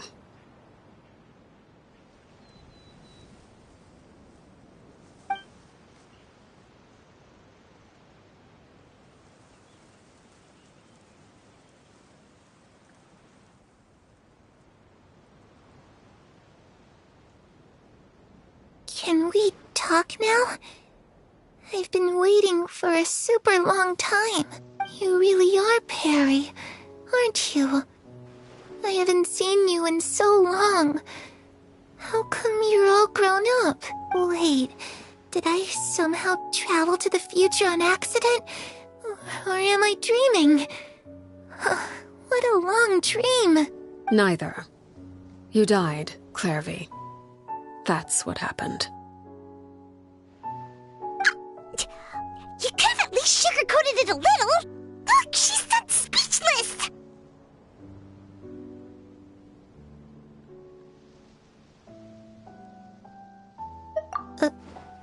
Oh. Okay then. Huh? That's it? You accepted it just like that? Yep. If that's what Perry says happened, then I believe her. Perry wouldn't lie to me. Plus, I don't really need to know why I'm like this. I'm more curious about what happens in the future. If you're a harbinger now, Perry, that means Mother is gone, isn't she? Can you tell me about it? I want to know what happened to her. And to me. You never stopped trying to defy fate. At first, no one believed you. You could only vent your frustrations to the moon. In fact, you often sought comfort in the night sky. You wanted to see the aurora, so one night we promised each other we would go to Snezhnaya to see it together. Later on, you tried to run away, but you were brought back each time. Mother spared your life, but it wasn't out of kindness. Instead, she decided to make an example of you by slowly torturing you over time. That way, the other children would know what happens to traitors. Still, you never gave up. Mother hoped that through ruthless duel after ruthless duel, she would be able to crown an ultimate victor among the children she raised. But you called on everyone to unite, to fight to a draw in order to reduce casualties. Your efforts may have only delayed the inevitable, but still. You gave them hope. You tried everything you could think of, but every attempt ended in failure. Still, you never turned your sword on Crucibina, and you never turned it on me. On that gloomy day, you told me, "For the last 16 years of my life, I've done everything I can to fight for freedom. But now, I realize that the only freedom I truly possess is the freedom to choose to die." I never imagined I would say something like that. I must have been feeling really worn down. But somehow, I still think I understand. According to Mother's plan, only one of us was going to make it until the end. And I always hoped that person would be you. If I could do it all over again, I still don't think I would make a different choice. Even when I first met you, I knew you'd be able to do what I couldn't. Is that so? Even now, I'm not sure I truly understand what kind of freedom you were trying to pursue. But as the head of the House of the Hearth, and as the children's father, I've tried to give them the most basic of freedoms. The freedom to choose their own fate. It's something I discussed with the Iudex of Fontaine. The children who want to leave the house will have their memories wiped clean of all secrets pertaining to the organization. In return, they will be allowed to live a normal life in Fontaine without being prosecuted for their past. Of course, I won't simply hand freedom to them on a silver platter. They have to fight for it and prove themselves worthy of it. Only freedom that is earned has true value. That's more than enough. That's exactly the kind of life I was fighting for.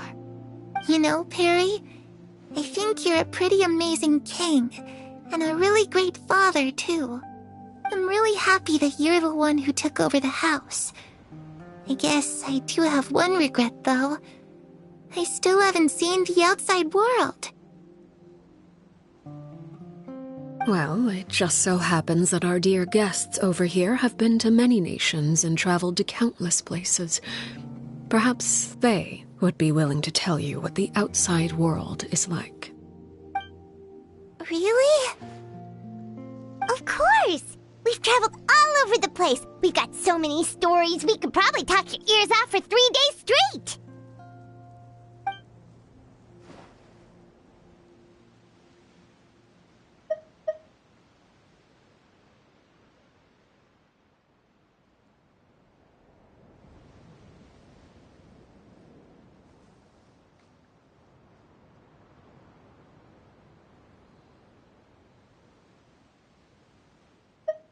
You know, I used to dream of being a bard.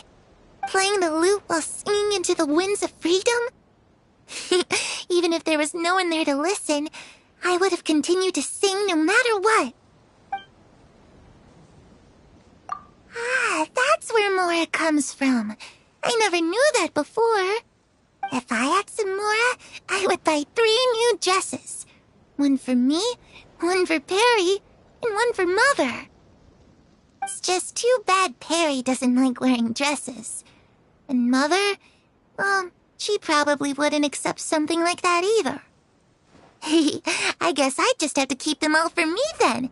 I could wear a different one every day. Those yokai you mentioned, what do they look like? I once saw a drawing of this one guy with horns on his head and a super scary face. Are there any yokai like that? Oh, sounds like you're talking about an Oni. Yep, we've met one, and let Paimon tell you, they're not nearly as scary as they look.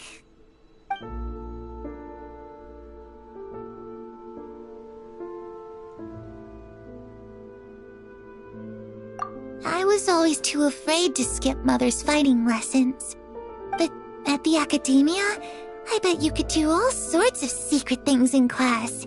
Things that have nothing to do with studying. I'm just kidding.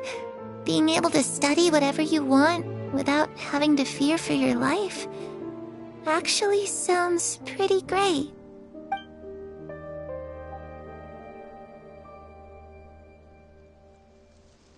The situation was super dangerous. Lenny and Lynette were accused of committing a crime, and they were going to have to stand trial at the Opera Epicles.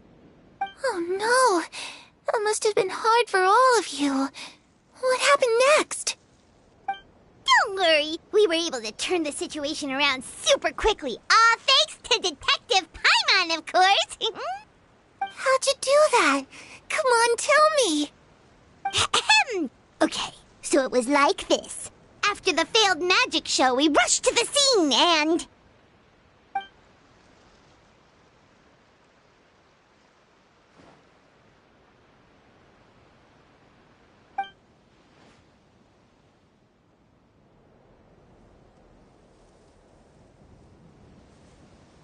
Shadows don't have the capacity to learn or grow. Any new information they encounter is quickly forgotten over time.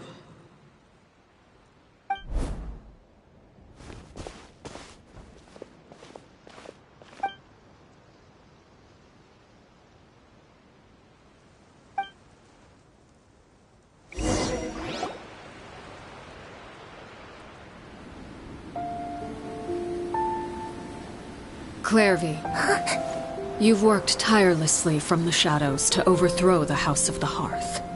Now, by my authority as the Knave, I shall announce how this matter ends. You are hereby expelled from the House of the Hearth. You are no longer tied to this place, nor are you bound by its rules. You're saying that I can finally leave? I get to experience the outside world as well?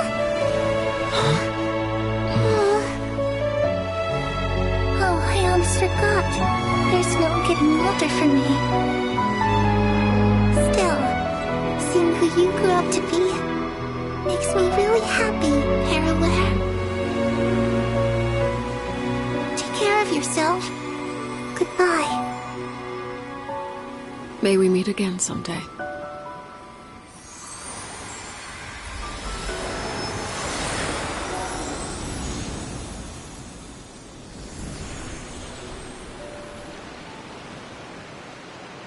Clairvy. She left so soon. Paimon didn't even get to finish her story. I also have certain sentiments left unsaid. I wanted to tell her that the aurora I saw in Snezhnaya was just as beautiful as the ones in the pictures. But a shadow's memories reset at dawn. Had we delayed any longer, we wouldn't have had the time to say goodbye. Whatever regrets may linger, let them be lost to the coming of a new day. Father? It's Linny! Hey, Linny!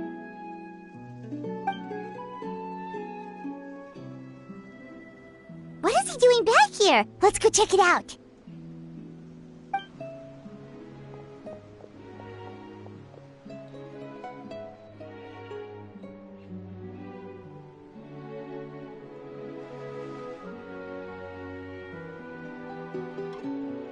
Father, the bottled flames have been administered. Filial and the others have left the house. And you? What have you decided? Thank you for giving us that choice, Father. But we never wanted to leave the house. It's the only home we've ever known. Lynette and Fremine feel the same way. They're recuperating back at the Hotel Bouffe d'été. But I decided to come back and tell you where we stood. I'm sure you're well aware of the expectations I have for you. I want you to follow in my footsteps and become the next king of the house. Yet you seem to have different ideas.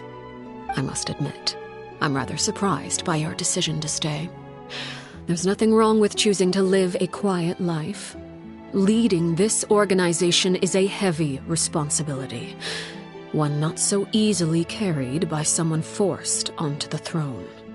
I just never understood what you saw in me. What made you believe I was deserving of that throne? You're brave, talented, and, most importantly, you cherish your family. You would do anything to protect them, even if it costs you your life.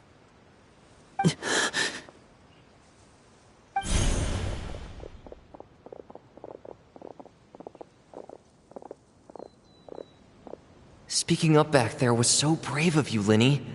It's all thanks to you that we were able to convince Father to back down.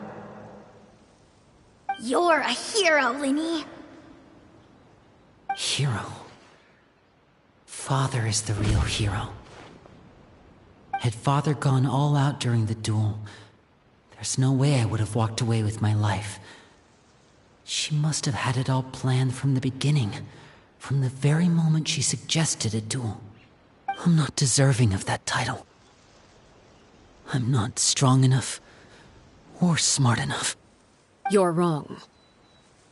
In my opinion, all you need to be deserving of the throne is conviction and the necessary strength to act on it. We may have different ideas of what it means to be a family, but you can hardly be said to lack conviction. What you truly lack is strength. For someone of your talent, though, that's something that will come with time. Even without that strength, you still chose to face me in a duel, even though the odds were stacked against you. That capacity to honor your convictions is what I truly see in you. Father. No one knows what the future holds, what tragedy or triumph may be in store. Being at the head of this organization requires the strength of will to face whatever comes. Caution will only hold you back. If reaching a certain standard were required to go after what you want, I would never have succeeded in killing my predecessor. Back then, there was still a considerable gap between our abilities. Strength may decide the ultimate victor, but those who let a lack of strength dictate their decisions or undermine their convictions will never be worthy of the throne. I understand, Father. Thank you. Children must grow up to surpass their parents. Only then can a family continue to flourish. The road ahead is not an easy one, so I'll ask you one last time. Are you certain you want to stay? You've done so much for me, Father, and that kindness must be repaid. Plus, with Project Stuja at hand, there are many dangers ahead, and I, for one, don't intend to back down. Protecting my family at all costs. That's my conviction. Then you're welcome to stay. As for Project Stuja, you need not be too concerned. If those cowardly businessmen and heartless dignitaries try to take us down, I'm prepared to teach them a lesson. Having members who longed for the light was our organization's last weakness. With those members no longer among our ranks, the House of the Hearth is like a spider hiding in the shadows. We need only wait for our prey to come to us.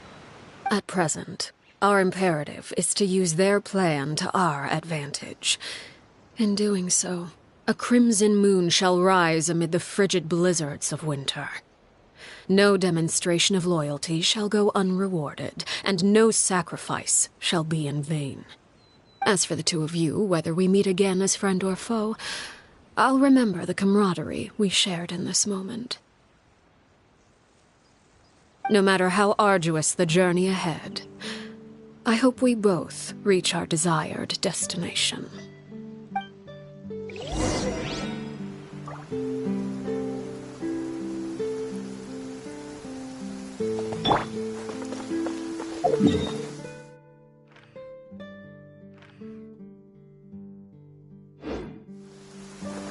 Taking a stroll in the middle of a down.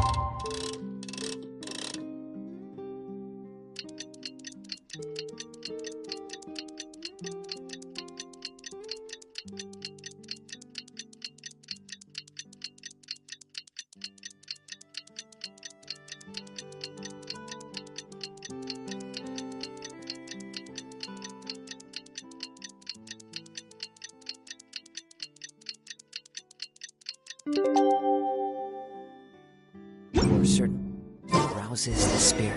Didn't Linny say that Lynette and Fremine were recovering at the Hotel Bouffe d'été? Oh, Paimon wonders how they're doing.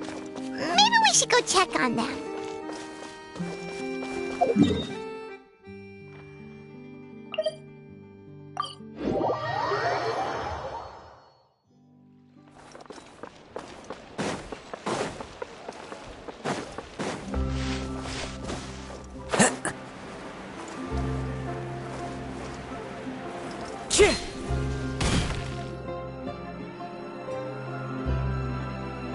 Lynette? Fremine? How are you feeling? Much better.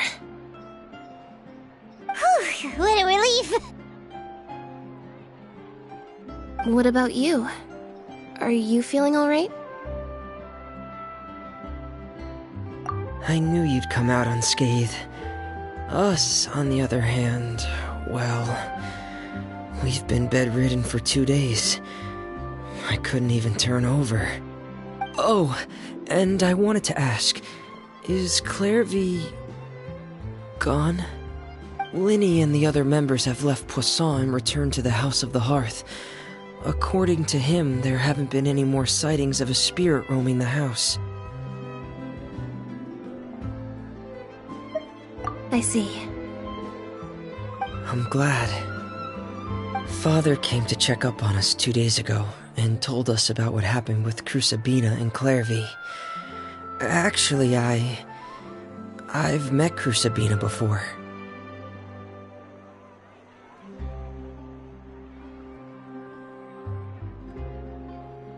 Wait, what? You've met the former knave? Crusabina died a year after Clairvy. It was during the year between their deaths that I joined the House of the Hearth. Crusabina had an extremely cruel and radical way of doing things. While she was alive, the atmosphere in the house was suffocating. When I joined, though, the experiment she valued so much had already come to an end, and all the people involved, dead and injured alike, were gone.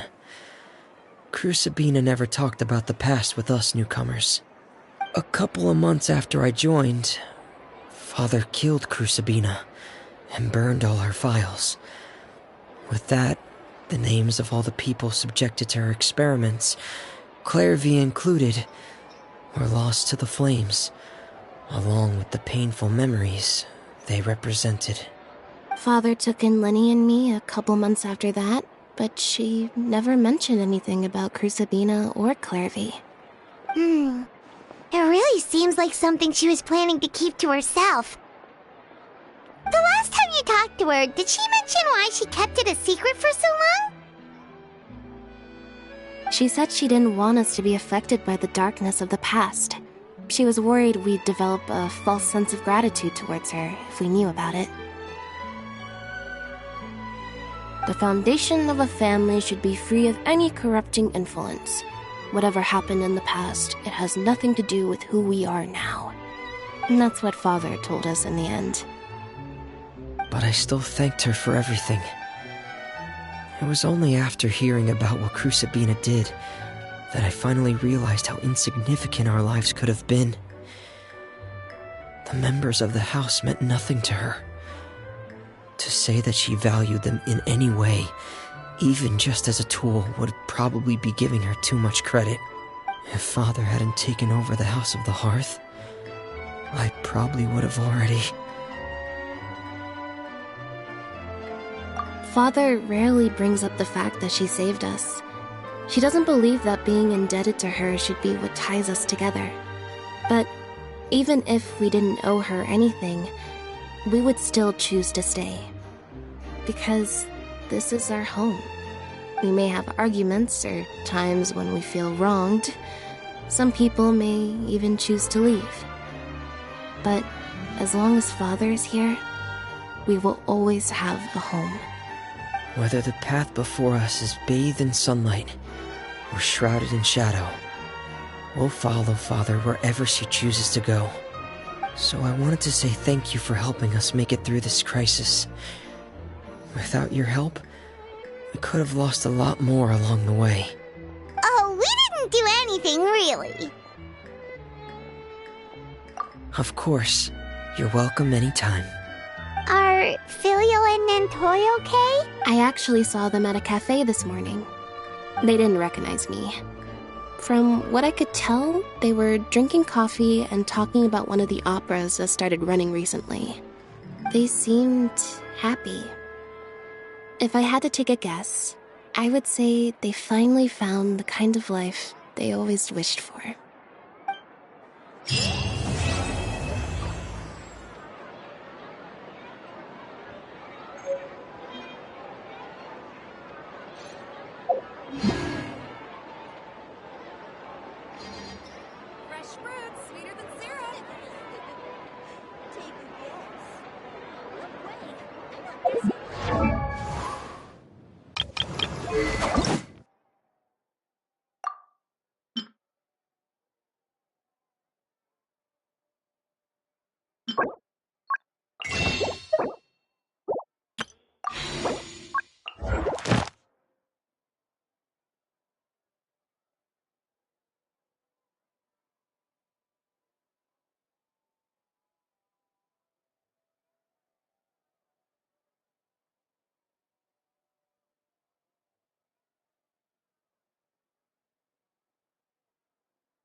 Time to go.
The wind knows me. Quietly now.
Take it easy.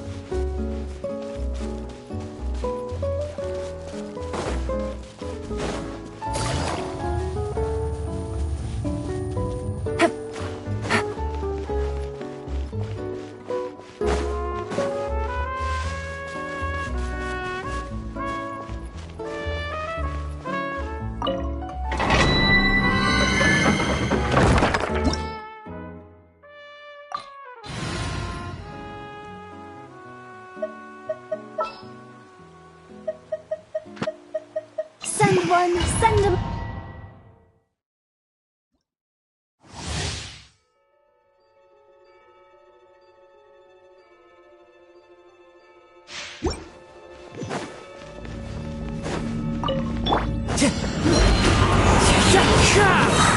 Clouds high. The birds call. Shower me with the... Game's up. Fun's over. This isn't good. Phew.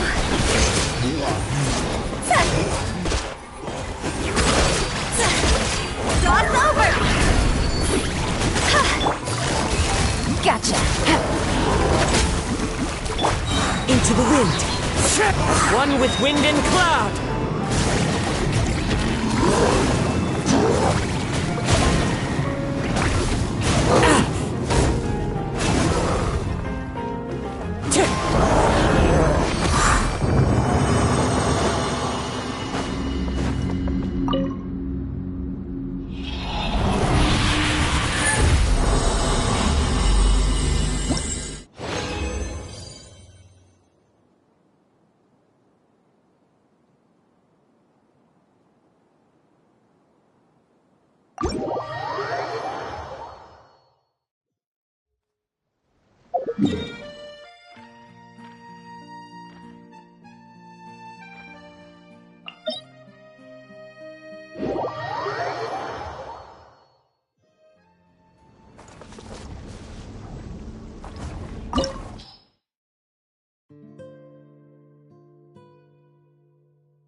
Sure.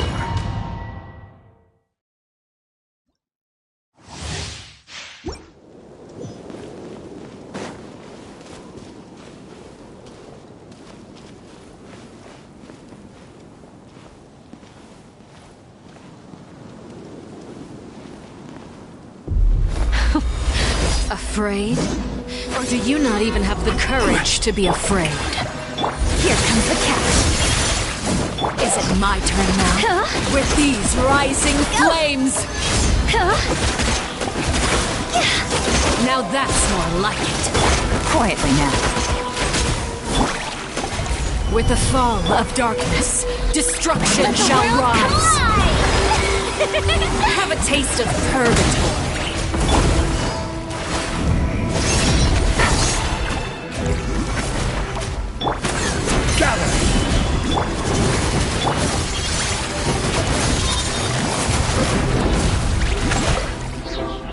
Is it my turn now?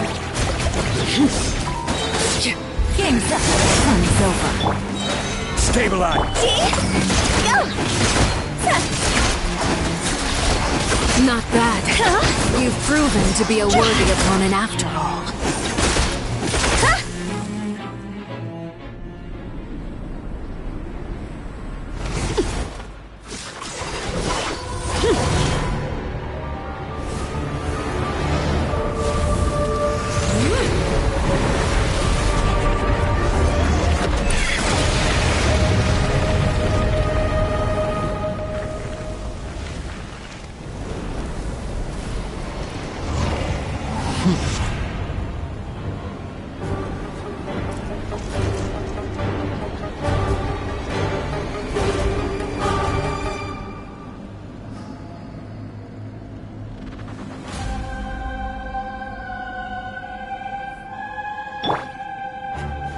Gather!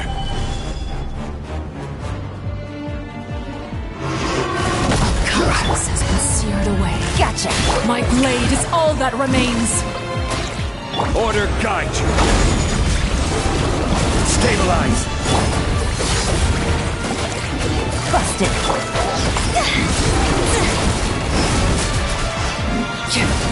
Time to go!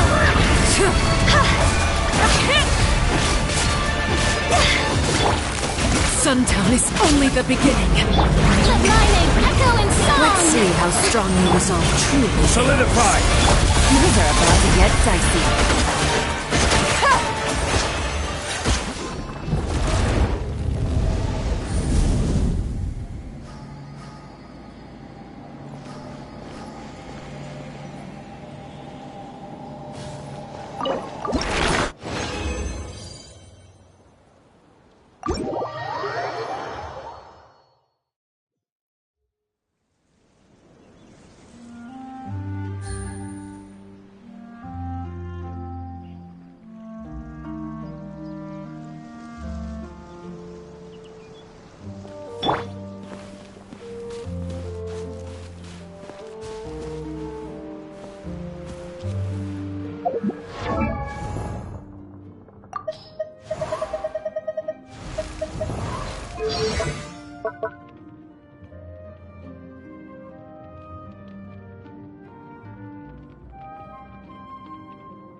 Osmanthus wine tastes the same as I remember. But where are those who share the memory?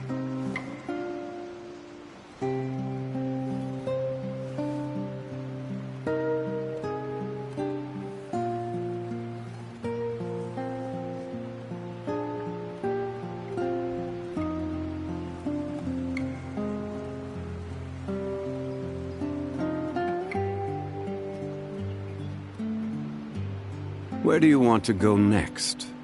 If you'd like to see Liyue's tourist spots, I have a few references.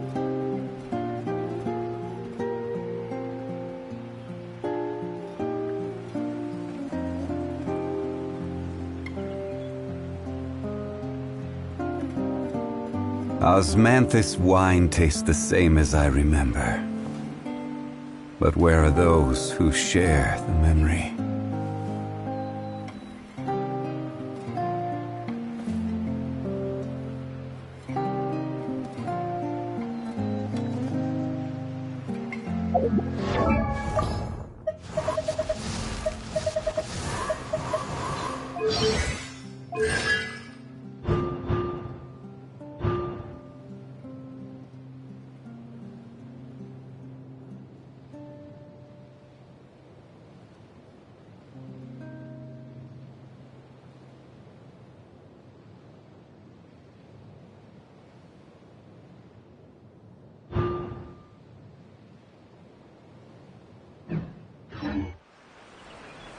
Osmanthus wine tastes the same as I remember.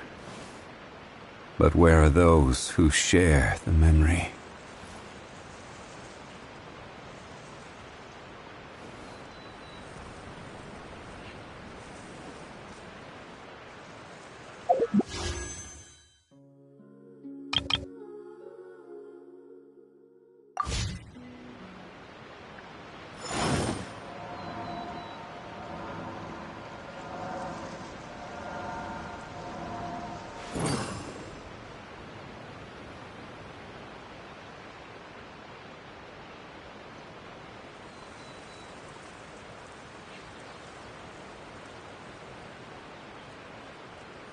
Osmanthus wine tastes the same as I remember.